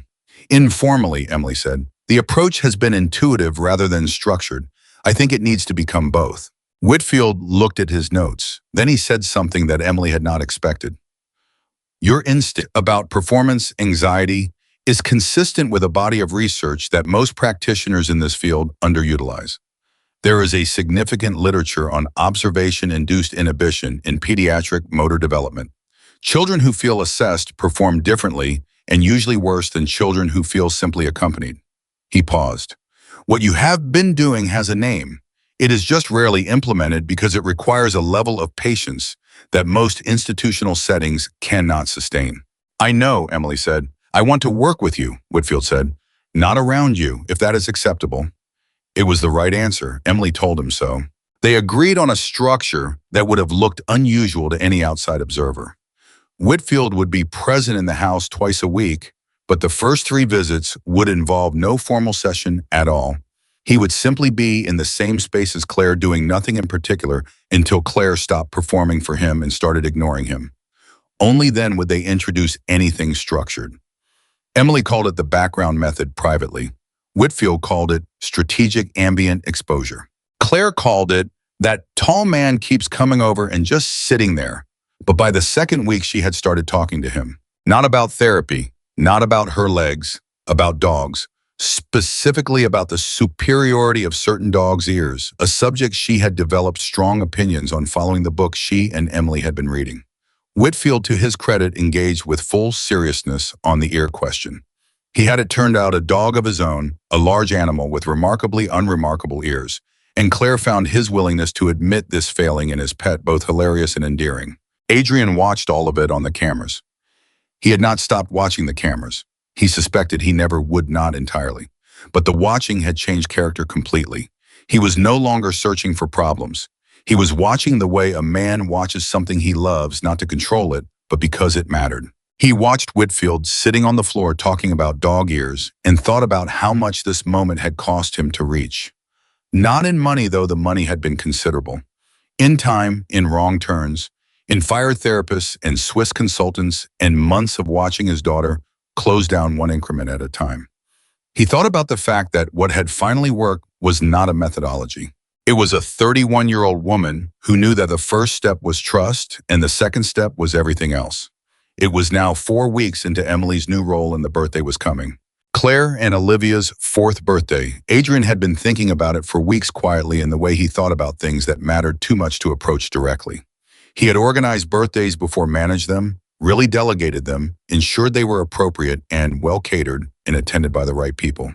Last year's party had included 14 children and their parents in a professional entertainment company and a cake that had been photographed for a food blog run by one of the parent guests. Claire had spent most of it in her chair by the wall watching other children run. Adrian was not going to do that again. He called Marcus. Small, he said. Family only. No business contacts, no performance, no entertainment company. Just us. He paused. Emily should be there, in whatever capacity feels right. She is family now as far as I am concerned. Marcus was quiet for a moment. Does Emily know she is family now? She will, Adrian said. He called Olivia into his office that afternoon. A slightly absurd meeting, summoning a 4-year-old to an office, but Olivia treated it with the appropriate gravity of someone who understood that being called to the boss's office was significant, and he asked her what she thought Claire would want for her birthday. Olivia thought about this with visible concentration. Not a big party, she said. Claire does not like when there are too many people. I know, Adrian said. What else? She wants to show you something, Olivia said. She said it simply like it was obvious, like she had been waiting for him to ask. Adrian felt something tighten in his chest. What do you mean? Olivia looked at him with that direct, clear gaze that was entirely Marianne's. She has been practicing, she said. She does not know I know, but I have seen her in the morning before you come down. She practices. She paused. She wants to show you. I think she is waiting for the right time. Adrian sat very still. How long, he asked. Olivia shrugged with the casual precision of a child reporting observable facts. A while, since Emily showed her that the floor is not so far away. He did not trust himself to say anything for a moment. Thank you, he said finally, for telling me. Olivia slid off the chair and headed for the door. Then she stopped and turned back with the expression of someone who has just remembered the most important part. Daddy, when she shows you, you have to not make a big thing of it immediately. He blinked. What? She does not like when people make a big thing immediately, Olivia said with the authority of a person who had clearly thought this through. It makes her feel like they were surprised, like they did not believe she could. She looked at him steadily. You have to act like you always knew, even though you will probably want to cry. Adrian looked at his 4-year-old daughter. When did you get so wise, he said. Olivia considered this. Emily says noticing things is a skill. I notice things. She shrugged. See you at dinner. She left. Adrian sat alone in his office and looked at nothing for a long moment. Then he pressed his palms flat on the desk and took a breath and thought about a little girl practicing in the morning before anyone came downstairs, working in private, toward a moment she was saving. I thought about what it cost her to keep that private, the discipline of it, the hope required to practice something every day without showing anyone, holding it in trust for the right moment. He thought about where that discipline had come from. He already knew the answer. The crisis arrived on a Tuesday, 11 days before the birthday, And it arrived without warning the way real crises always do not, with the dramatic build that fiction assigns to turning points, but with a phone call, a piece of paper, and a sentence that rearranged everything. Emily's phone rang at 7:45 in the morning while she was in the playroom setting up for the day. She looked at the number. Her face changed in a way that Adrian, watching the camera, could see from across the room. She answered, listened. She said very little. Yes, I see. When? Thank you. She hung up. She stood in the middle of the playroom for about 15 seconds, not moving, which was something Adrian had never seen her do. Emily was always moving, always purposeful. The stillness was its own kind of alarm. Then she sat down on the low bench by the window and put her phone in her pocket and sat there with her hands folded in her lap and her eyes focused on something that was not in the room. Claire came in 12 minutes later, navigating the doorway with her walker, and immediately stopped. What happened? Claire said. Children Adrian had observed through many months of camera footage were often better at reading the room than adults gave them credit for. They noticed things because they had not yet learned the adult habit of looking away from discomfort. Emily looked up. She collected herself, not performing composure, but actually arriving at it the way she arrived at most things, through genuine internal effort. My dad had a rough night, she said. He is okay, but it was a hard night. Claire moved across the room and sat beside her on the bench. Not in her chair, on the bench. She had to work to get there. It was lower than she preferred, and the transition from walker to seated required more balance than her chair. But she did it without comment and settled in next to Emily and said nothing for a moment. Then she said, Is he going to be okay? The doctors think so, Emily said. It is his heart. It has been a problem for a while. Are you going to have to go to him? Emily looked at the little girl beside her. I do not know yet. I might need to go to the hospital this afternoon. Claire was quiet, then very carefully, very deliberately, she took Emily's hand, not reaching for it, taking it. The way a person takes someone else's hand when they mean it to be a thing the other person can hold on to. Emily looked down at their hands. Something crossed her face that she did not try to control. Okay, Claire said. I will be here when you get back. It was, Adrian thought, watching the screen, perhaps the most complete thing he had ever heard his daughter say. Not because of the words, because of what the words demonstrated. Claire, who had once been so afraid of the world that she would not reach for a toy, 2 feet beyond her chair, was now reaching across the bench to hold someone else's weight. Emily had set out to teach Claire how to trust. She had not anticipated that Claire would learn to give it back. Emily went to the hospital that afternoon. Adrian arranged the car himself, did not delegate it, called the driver himself, made sure it was the best one, the comfortable one, the one with the climate control that actually worked. He sent Marcus ahead to the hospital with instructions to ensure that Emily's father had access to the best cardiologist on staff, quietly, without fanfare. Emily did not know about that part yet. She came back at 7 in the evening, which was past the girls' dinner and close to their bedtime, and she knocked on Adrian's office door and put her head in and said, He is stable. They are keeping him for observation. I am sorry I missed the afternoon. Do not apologize, Adrian said. She looked tired. Not the surface tired of a long day, but the deep tired of sustained fear that has finally been given permission to let go slightly. The particular exhaustion of loving someone fragile and spending hours in a hospital waiting room doing nothing useful. Sit down for a minute, he said. She shook her head. I am fine. Emily, sit down. She sat. He did not ask her how she was feeling. He knew how she was feeling. He had sat in hospital hallways. He had felt what she was feeling. He did not need her to describe it, and she did not need to be asked to. Instead, he said, Your father is being seen by Dr. Carol Whitman. She is the head of cardiology at Northwestern, and she agreed to consult on his case this morning. Emily went still. You did that, she said. Marcus handled the details, Adrian said, which was true and also not quite the whole truth, and they both knew it. Emily looked at him. Her expression was complicated. There was gratitude in it, genuine and unguarded, but there was also something else, the particular difficulty of receiving from someone when you have spent years in the role of the giver.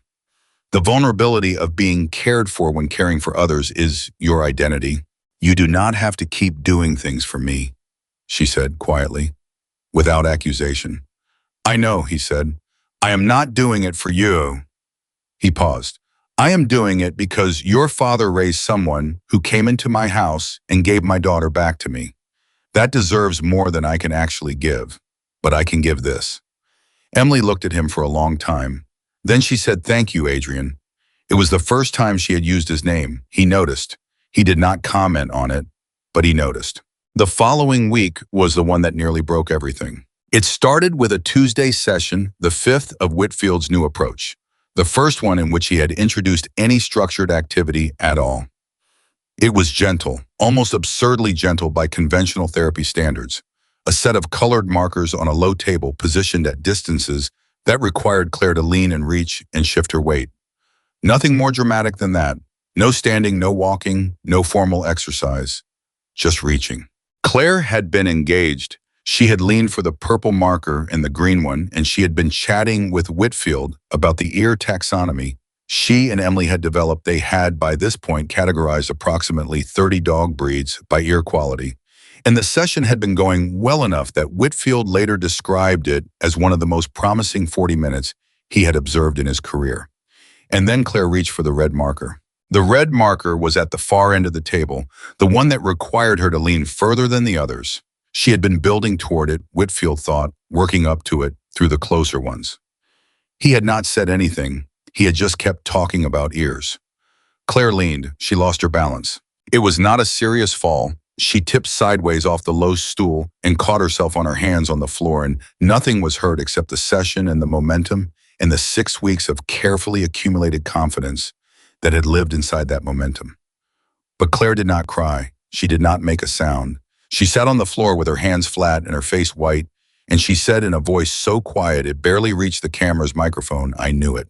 And the two words carried everything. Every therapist who had ever been too quick to help, every adult who had ever looked at her legs first, every session that had ended in failure, every moment she had spent in her chair watching other children move without effort. She had known it would end like this. She had known she was not the kind of person who got to keep the good things. Whitfield reached for her carefully to help her back up. "No," she said. He stopped. "Do not help me," she said. Her voice was very controlled for a 4-year-old. Too controlled. The control of a child who has decided to close down and is doing it with dignity.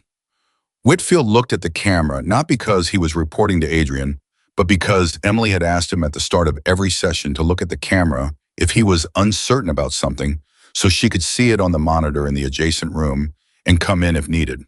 He looked at the camera. 30 seconds passed. Emily came through the door. She did not rush. She walked in at her normal pace, and she did not look at Claire on the floor or at Whitfield or at the red marker lying 2 feet away. She walked to the bookshelf on the far wall and started looking at books, running her finger along the spines like she was searching for a specific title. "The Encyclopedia of Dog Ears," she said conversationally, pulling a book halfway out. "I know it is here somewhere." Silence from the floor. "We need to settle the debate about the Basset Hound," Emily continued, not turning around. "Dr. Whitfield's argument is technically sound, but I think he is underweighting emotional impact. A truly superior ear should make a statement." A pause. Then Claire's voice from the floor, slightly unsteady. "He is wrong about the Basset Hound." "That is what I said," Emily agreed. She turned her around with a book in her hand, as if she had just found it, and she walked over and sat cross-legged on the floor next to Claire, not helping her up, not drawing attention to the position she was in, and opened the book and started flipping pages. "Show me where the Basset Hound is." Claire looked at her. Something in her face was working very hard. "I fell," she said. "I know," Emily said. She did not look up from the book. "I was doing well and then I fell." "You were doing very well," Emily said, "and then you fell." "Both things are true." "It always ends like this," Claire said, and her voice cracked. Not with tears, she was still holding those back, but with something rawer than tears. With belief. The terrible, stubborn belief of a child who has been disappointed enough times to trust the pattern of disappointment. Emily closed the book. She looked at Claire directly. "Can I tell you something true?" she said. Claire looked at her. "Falling is not the opposite of progress," Emily said. "It is part of it. You were reaching further than you have ever reached before. You pushed past your balance point.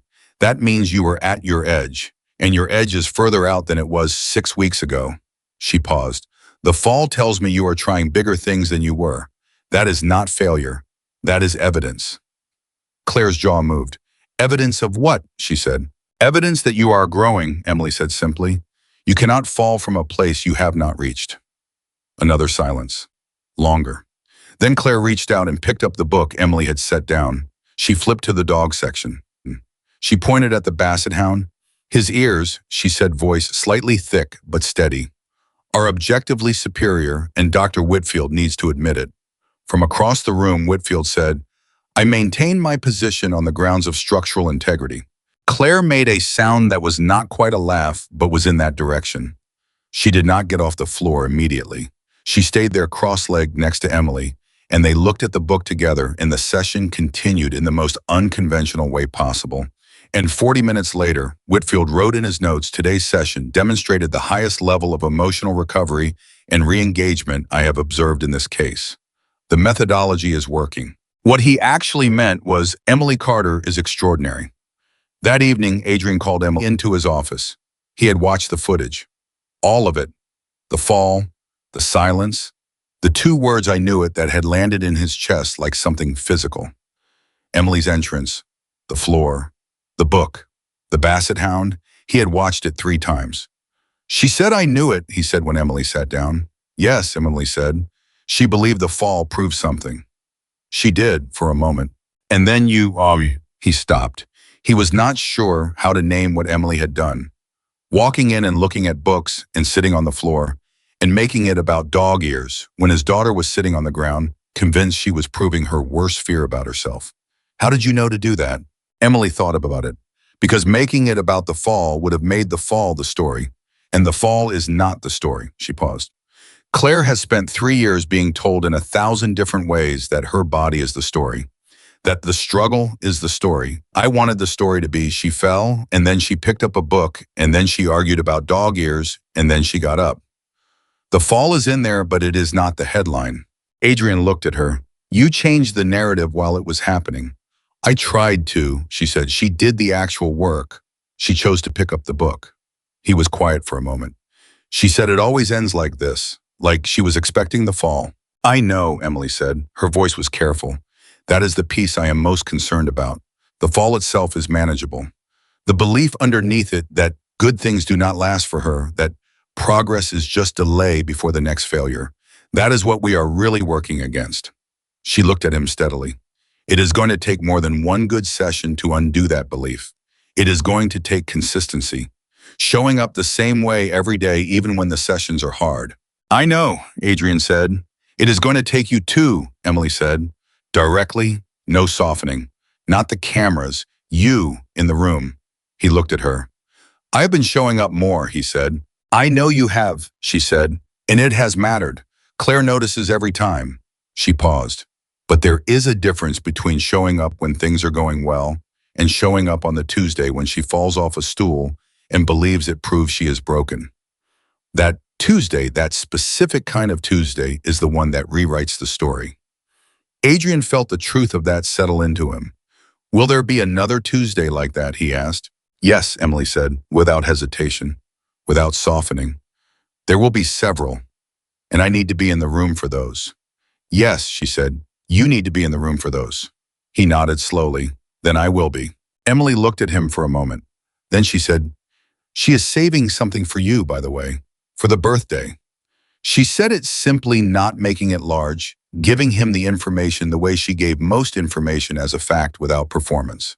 I do not know exactly what it looks like now. She has been working on it alone, which I think is right. But I want you to know it is coming. I know, he said. Olivia told me. Emily's eyebrows went up slightly. Olivia told you. She also told me not to make a big thing of it immediately. Something crossed Emily's face, warm and precise and real. She is right, she said. She said it would make Claire feel like I was surprised, like I had not believed she could. Also right, Emily said. She is 4 years old, Adrian said. How is she right about things like this? She watches, Emily said, the same way you do. You both watch. But Olivia watches with her whole body, not through a screen. She paused. That is the difference. He heard it, the gentle precision of it, not a criticism, a direction. He sat with it. The birthday was now 4 days away. I had 4 days to become the father. His daughter needed him to be in the moment she had been practicing for. 4 days to internalize what Olivia had told him, what Emily had just told him, what the cameras had been showing him for months and what he had been learning to read. He needed to be present without being large. He needed to witness without making the witnessing about himself. He needed to stand in that room and see his daughter do the thing she had been working toward and let his face say, "I always knew," instead of "I cannot believe it." He was not sure he could do it. He had spent his entire life being the biggest force in every room he entered, controlling the temperature, setting the tone. He was a man who made things happen by the weight of his intention. This required the opposite. This required him to be small, receptive, a container for someone else's triumph instead of the architect of it. He thought about Marianne. He thought about the way she had always been the still center of their family's motion. The way she had never competed for space in a room but somehow filled it more completely than anyone else.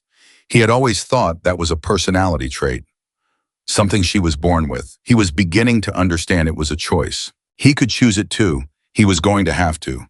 The night before the birthday, he went to the playroom alone. It was late, close to 11, and the house was quiet, and he walked into the room and sat down on the floor, on the actual floor, cross-legged, the way Emily had sat next to Claire with the book, and he sat there in the dark, and he talked to Marianne. He did not do this often. He was not a man comfortable with it. But tonight it felt necessary. "I do not know if I am going to get this right tomorrow," he said, to the dark room, to the memory, to the woman who had known instinctively everything he was still learning deliberately. "But I am going to try, and I need you to know that what is happening in this house, Claire, Olivia, Emily, it is good. It is real. Something good is actually happening here." He stopped. "I think you would have liked Emily. I think you would have understood each other in about 10 minutes and been confusing me within 15. The room was quiet. "I think I am finally in the right direction," he said. "I am slow, but I am moving." He sat there for a while longer. Then he got up and went to bed. Tomorrow was the birthday. Tomorrow his daughter was going to show him something she had been practicing in secret, something she had been building and protecting and saving for the right moment. And he was going to be exactly what she needed him to be. Not the most powerful man in Chicago, just her father, standing in the room, ready to receive what she had been working so hard to give. The morning of this birthday, Adrian woke up before his alarm. He lay still for a moment listening to the house. The particular quiet of 6:45 before the staff arrived and before the girls woke and before the day became itself. He had slept more deeply than he had in months, which surprised him because he had expected to lie awake running through scenarios, rehearsing his own face, coaching himself through the moment that was coming. Instead, he had slept, solidly, without dreams he could remember. I thought about that for a moment. Then he got up. I went downstairs and made coffee, himself standing in the kitchen in the early light, and he thought about the conversation with Marianne he had conducted alone in the playroom the night before. He had felt slightly foolish doing it, and considerably less foolish afterward, which he suspected was the point of that particular exercise.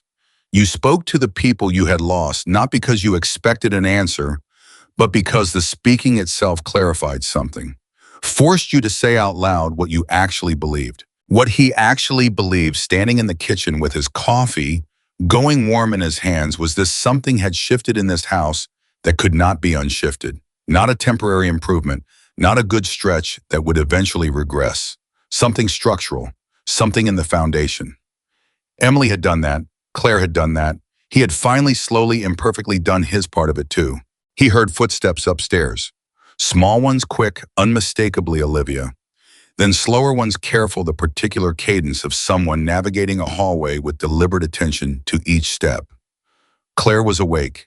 He did not go up immediately. He gave them time. He refilled his coffee and he sat at the kitchen table, the same table where he had made burned eggs 3 months ago, where everything had started to turn, and he waited. 20 minutes later, Olivia appeared in the doorway at full velocity and announced, "It is our birthday and I want pancakes." Without any greeting, because Olivia had never seen the need for social preamble when a more important point was available. "Good morning to you too," Adrian said. "Good morning. Pancakes, please." "Where is your sister?" Olivia looked back over her shoulder. "Coming, she is doing the thing." Adrian kept his face neutral. "What thing?" Olivia gave him the look that she had apparently inherited from Marianne. The look that said she knew he knew exactly what thing, and they were not going to pretend otherwise. The practicing thing, she said. She does it every morning. She thinks I am still asleep, but I have known for weeks. And you never said anything to her. Emily says some things belong to the person doing them until they are ready to share, Olivia said with the comfortable authority of someone quoting scripture. So I wait. Adrian looked at his daughter, this loud, fast, emotionally intelligent child who had quietly been protecting her sister's private preparations for weeks, and felt something move through him that had no adequate name. Pancakes, Olivia said, ending the moment with characteristic efficiency. I was at the stove when Claire came in. She moved through the doorway, with her walker navigated to the table and sat down in her usual chair. Her face was slightly flushed, the particular flush of someone who has just finished physical effort and is trying not to show it. Her hands, when she folded them on the table, had a fine tremor that he recognized as the aftermath of muscle work. She had been practicing. Right now. This morning. On her birthday. Good morning, he said from the stove, keeping his voice exactly as it always was, unremarkable, present. Good morning, Claire said. Pancakes. Yes, please. I'm out of pancakes. He made them better than he had made the eggs, which was not a high bar, but was genuine progress. He brought them to the table and sat down, and the three of them ate breakfast together, and the conversation was about birthday things, what they wanted to do that day, whether the cake Emily had arranged with the bakery would have the right amount of frosting, Olivia's extensive opinions on frosting ratios, and it was ordinary and warm and real. Claire ate her pancakes and talked about frosting and watched her father with those steady eyes, and he watched her back, and neither of them acknowledged what was coming. But it was in the room with them, taking up its space, waiting. Emily arrived at 8:30. She came in through the side entrance with 2 bakery bags and a small wrapped package, and an expression that was professionally calm and personally electric. The look of someone who knows what is going to happen today and has been carrying that knowledge carefully for weeks. She found Adrian in the hallway. How is she? He asked. She was up before 6, Emily said. I saw the light under her door when I came in last week at that time. She has been at this longer than we knew. She paused. She is ready. I think she has been ready for a while, and she was waiting for the right moment. Today is the right moment. She chose it, Emily said. That is the important part. Not that we arranged it. She chose it. Adrian nodded. What do I do? Emily looked at him. You already know. Tell me anyway. You be her father, Emily said. You stand in the room and you let it be hers. Whatever she does, however far she goes, you receive it. You do not run toward her. You do not fill the silence with your reaction. You let the moment be as large as she made it, not as large as your feelings about it. And if I cannot manage that, you will, Emily said, because you have been practicing too. He had not thought of it that way, but she was right. Every morning he had gotten up and gone into that room and sat on the floor and been present without performing presence. Every time he had watched something on the camera and then gone to find his daughter in real life instead of staying behind the screen. Every burned egg, every birthday pancake, every morning at the kitchen table, he had been practicing. Different skill, same principle. All right, he said. Emily nodded and went to find Claire. The birthday lunch was small and right. Marcus came because Marcus was family in the way that people become family when they have been in the hard years with you. Donna sat at the table for the first time in Adrian's memory. He had asked her specifically, and she had accepted with the contained dignity of someone who understood that the invitation was also an acknowledgement. Dr. Whitfield did not come. The birthday was not for professionals, it was for people. The cake had an almost unreasonable amount of frosting, which Olivia assessed with the satisfied gravity of a quality inspector confirming specs. Claire sat at the table and ate cake and accepted happy birthdays and watched the room with a quality of attention that Adrian recognized now. She was gathering herself, had been gathering herself all day.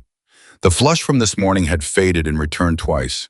She was nervous, which was not a small thing, because Claire had learned to disguise nerves under stillness, and the fact that her nerves were visible meant they were significant. He did not draw attention to it. He talked to Marcus about nothing important.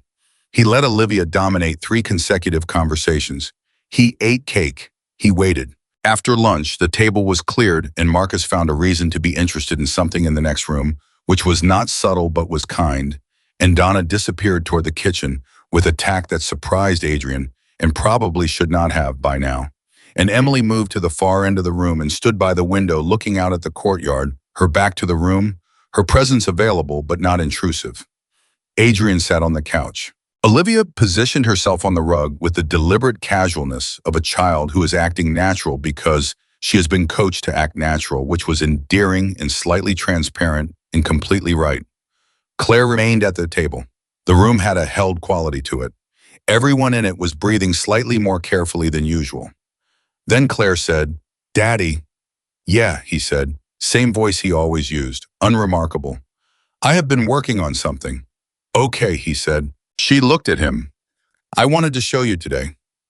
"I would like to see it," he said. She looked down at her hands for a moment. Then she looked up at Emily's back by the window. Emily did not turn around. She was giving Claire the same thing she had always given her. The back turned, the space that was not observation, the presence that was not an audience. Claire looked at her father. She put her hands on the table and pushed back her chair. She stood up, not with the walker, without it. She stood up from the chair with her hands on the table for the first moment, and then before Adrian could absorb that, she moved her hands away from the table and she was standing. Freestanding, weight on both feet, arms at her sides, 4 years old and upright, and looking at her father with an expression that was simultaneously terrified and absolute. Adrian did not move. He remembered Olivia's instruction with perfect clarity. You have to act like you always knew, even though you will probably want to cry. He kept his face open and present, and he looked at his daughter standing in the middle of the room, and he let his eyes say what Olivia had told him to say. Not surprise, recognition, the face of a man seeing something that was always going to be true. Claire took a step. The room did not make a sound, not because anyone had decided to be silent, because the moment had its own gravity, and everyone in it was simply inside it breathing, unable to do anything else. Another step. Her arms came out slightly for balance, the natural instinct of a body still learning to trust itself, and she steadied, and she took another step, and she was moving across the room toward him with the particular concentrated quality of someone who has rehearsed this exact path 100 times alone in an empty room in the early morning before anyone came downstairs. She had measured it. She had practiced it. She had decided on this exact distance, this exact direction, this exact destination. Her father, 7 steps. 8.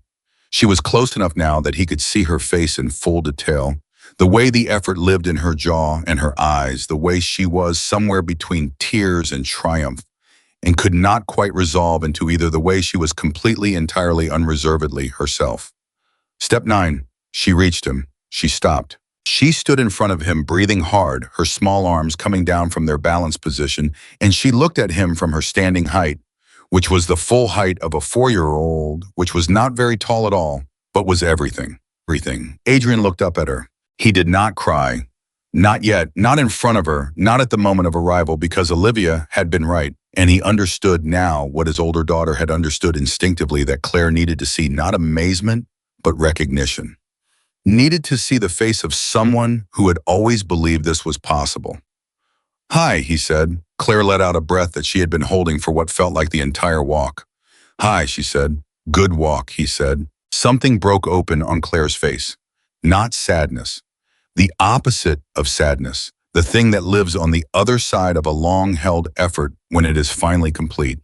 She made a sound that was laugh and sob and relief all arriving at once, and Adrian reached forward and put his arms around her carefully without pulling, letting her stay standing for one more second before she came down to him, and she folded into his arms, and he held her. He pressed his face into her hair. And then he let himself feel it, all of it. The 3 years of watching through screens, the burned eggs and the fired therapists, and the Swiss consultant in the cameras. Every session that had failed. Every night he had stood in the hallway and listened to the silence in her room.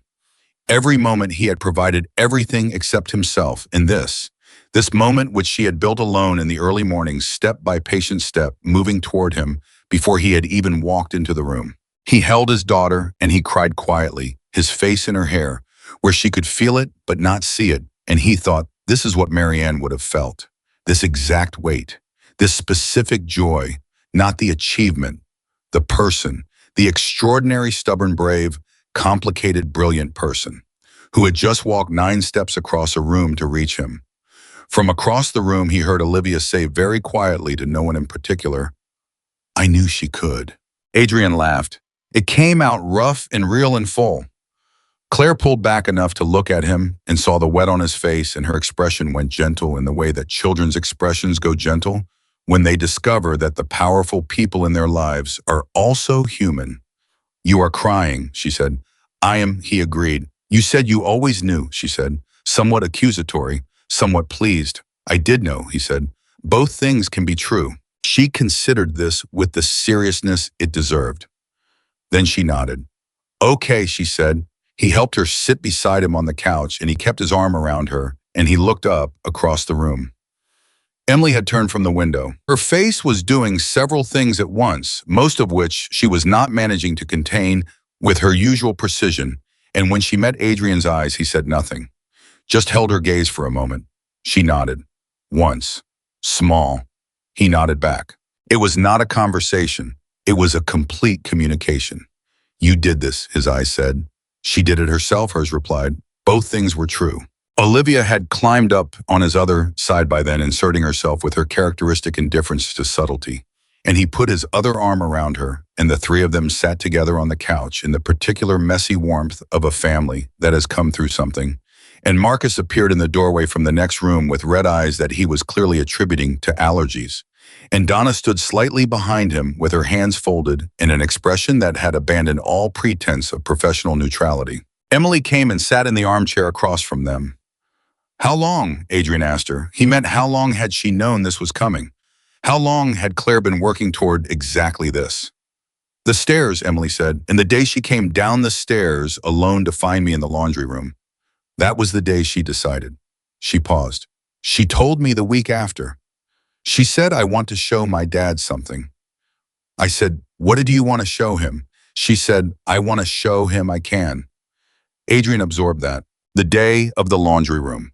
The day Claire had navigated a full hallway and a flight of stairs alone because she did not want to be by herself and had ended up sitting with Emily and had taken Emily's hand. The day everything had seemed to be about fear and comfort and a father who was watching through a screen. That was the day Claire had decided to walk to him. He had watched it on the cameras and thought he understood what it meant. He had not understood at all. Or rather, he had understood what it meant for Emily. He had not understood what it had done for Claire. He had not seen that his daughter, sitting in the laundry room, holding someone else's hand, had looked at her own capacity to reach and decided it was larger than she had believed. He thought about what Emily had told him weeks ago in his office. "I think the right question is what you actually need, which might be different from what everyone keeps trying to give you." What Claire had needed was not a better therapist. She had needed to discover that she was the kind of person who went down the stairs when she was scared. Once she knew that about herself, everything else followed. The afternoon moved softly after that. Claire did not walk again that day. She sat comfortably and let herself be held and talked to and celebrated, which was its own kind of courage, the courage of receiving, and Adrian did not push for more. The moment had been enough, more than enough, a birthday gift that would not diminish with age. Late afternoon, while Claire napped and Olivia had commandeered Marcus into an elaborate imaginary game in the next room that appeared to involve him playing a dragon with considerable performance commitments, Adrian found Emily in the kitchen making tea. He sat down at the table. She poured 2 cups without asking and sat across from him. They were quiet for a moment, the comfortable quiet of people who have been through something together and do not need to immediately process it into language. Then Adrian said, "I wanted to tell you something, and I need you to hear it clearly." Emily wrapped her hands around her cup. "All right, what you did for this family," he said, "is not something I can repay. I want to be clear that I understand that. The tuition, the position, the salary, those are not payment. Those are just me removing obstacles that should never have been in your way to begin with." He paused. "What you actually did, what you gave Claire, and what you gave me, which is the understanding of what it means to actually be present for someone that has no equivalent. I just want you to know that I know that." Emily was quiet for a moment. "You did the work," she said. "All of you. I just stayed in the room." "That is the whole job," he said. "Staying in the room, that is the entire thing." She almost smiled. "Yes, it is." He took a breath. "The foundation, the program you want to build, the thesis, I want to fund it properly. Not as charity, not as a gift, as an investment in the right institution doing the right work. I want your name on it. I want it to be yours. Emily looked at him steadily. That is a large thing. You are a large thing, he said, in the best possible sense. You are a large thing that has been operating in a very small space, and I want to change that. She was quiet a long moment. Then she said, there is one condition. Name it. It does not start until my thesis is finished, she said. Properly finished, defended, complete. I am not building something professional on an incomplete foundation. How long? 8 months, she said, if I have protected time for it, which you have already given me. 8 months, he agreed. She nodded. They shook hands across the kitchen table, which was formal and slightly absurd, given everything, and then Emily laughed, a real laugh. Surprised out of her, the kind she usually kept private, and Adrian laughed too. It was a good sound in the kitchen, the kind of sound that a house remembered.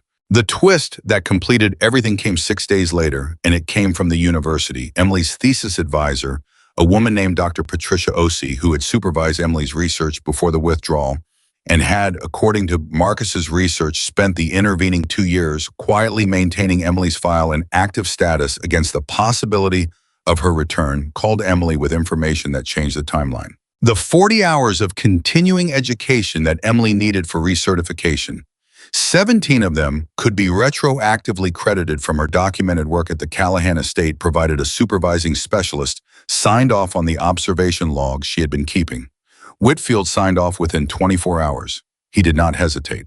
He wrote in his professional assessment, the methodology documented in these logs represents some of the most sophisticated applied child development practice I have encountered in 20 years.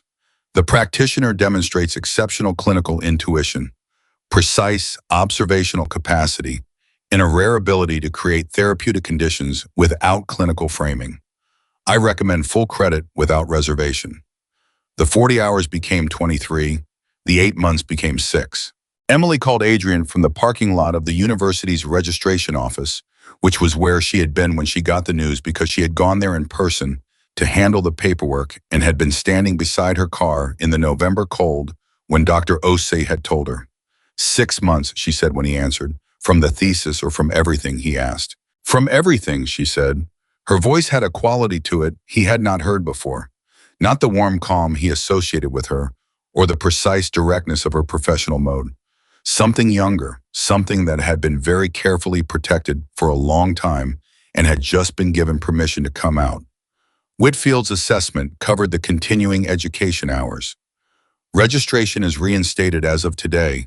Defense date is set. 6 months, Adrian. He sat back in his chair. Emily, he said, yes. Congratulations. She was quiet for a moment. Then she said very quietly, I did not think I was going to get back here. When I withdrew, I told myself it was temporary, but after the first year it started to feel permanent, like it was just who I was now, someone who almost did something. She paused. I am not someone who almost did something. No, he said, you are not. Another pause. Thank you, she said, for seeing that before I remembered it. I thought about the camera feeds, about watching her study at midnight in his kitchen, surrounded by textbooks, rebuilding alone, about the employment file with its unexplained gap, about the moment he had read the file and called Marcus and said she is qualified for more than cleaning rooms, and Marcus had said yes, significantly more. He had seen it from the beginning. He had just needed Emily to be in the house long enough for him to understand what seeing it actually required of him. Go home, he said. Celebrate. Call your father. I am going to the hospital now, she said, to tell him in person. Good, Adrian said. Tell him his daughter is going to change a lot of lives. Emily's father, when she walked into his hospital room and told him, reached up from his bed and took her face in both his hands, the way he had when she was a child, and he said, I always knew you would come back to this. And Emily, who had maintained professional composure through months of difficulty and setback in the accumulated weight of other people's pain, sat down beside her father's hospital bed and cried without any particular effort to stop. He held her hand. She let him. 8 months later, 6 for the thesis, 2 for the program planning that could not wait, the Callahan Children's Hope Foundation opened its doors in a converted building on the north side of Chicago that Adrian had purchased and renovated with the specific intention of making it feel like neither a clinic nor a school, but something in between. Somewhere that was safe in the way that the Callahan playroom had become safe, not because it was padded and controlled, but because the people inside it had been trained by Emily in the fundamental principle that she had never been able to put into a single sentence until she wrote it in her thesis introduction. The sentence was this: a child does not need to be fixed. A child needs to be believed. The thesis was titled Trust-Based Intervention in Pediatric Mobility Anxiety, a framework for practitioner relationships. Dr. Patricia Osei called it the most practically significant work she had supervised in her career. It was published 6 months after the defense. Within a year, it was being cited by practitioners in 4 countries. The Basset Hound, for the record, appeared in a footnote. Ear superiority as an analytic framework had not made it into the final version, but Emily had included a brief reference to the role of absurdist humor in disrupting performance anxiety loops, which Whitfield had flagged as one of the most underrepresented interventions in existing literature. Claire walked into the Foundation's opening day ceremony without her walker. She held Olivia's hand, which was Olivia's idea and which Claire accepted, and they walked in together at whatever speed Claire moved, at which was not fast and was not slow, but was entirely her own, and nobody in the room looked at Claire's legs first. They looked at her face. Because her face at 4 years and 8 months old was the face of someone who knew exactly who she was. Adrian stood at the back of the room and watched his daughters walk in together and felt Marianne in the room with him, in the way that the people we have lost are sometimes present not as grief but as recognition, as the sense that they are seeing what we see and feeling what we feel and are not, despite everything, entirely gone. He thought, I am in the room, not watching through a screen, not managing from a distance, not providing and arranging and protecting from behind a wall of resources and security. In the room, present at his own life. It had taken cameras and a fired therapist and burned eggs and a laundry room and 9 steps across a birthday living room to get here. It had taken Emily Carter, who had walked into his house with a mop and a warm smile, and the quiet, unshakable conviction that every frightened child was worth the time it took to be believed. He had installed cameras because he was afraid of what he could not see. They had shown him what he could not afford to miss. Emily crossed the room to stand beside him. She was wearing her director's badge, which still looked slightly foreign on her, and which she touched occasionally with the unconscious gesture of someone confirming that something real is actually real. How does it feel? He asked. She watched Claire and Olivia in the crowd.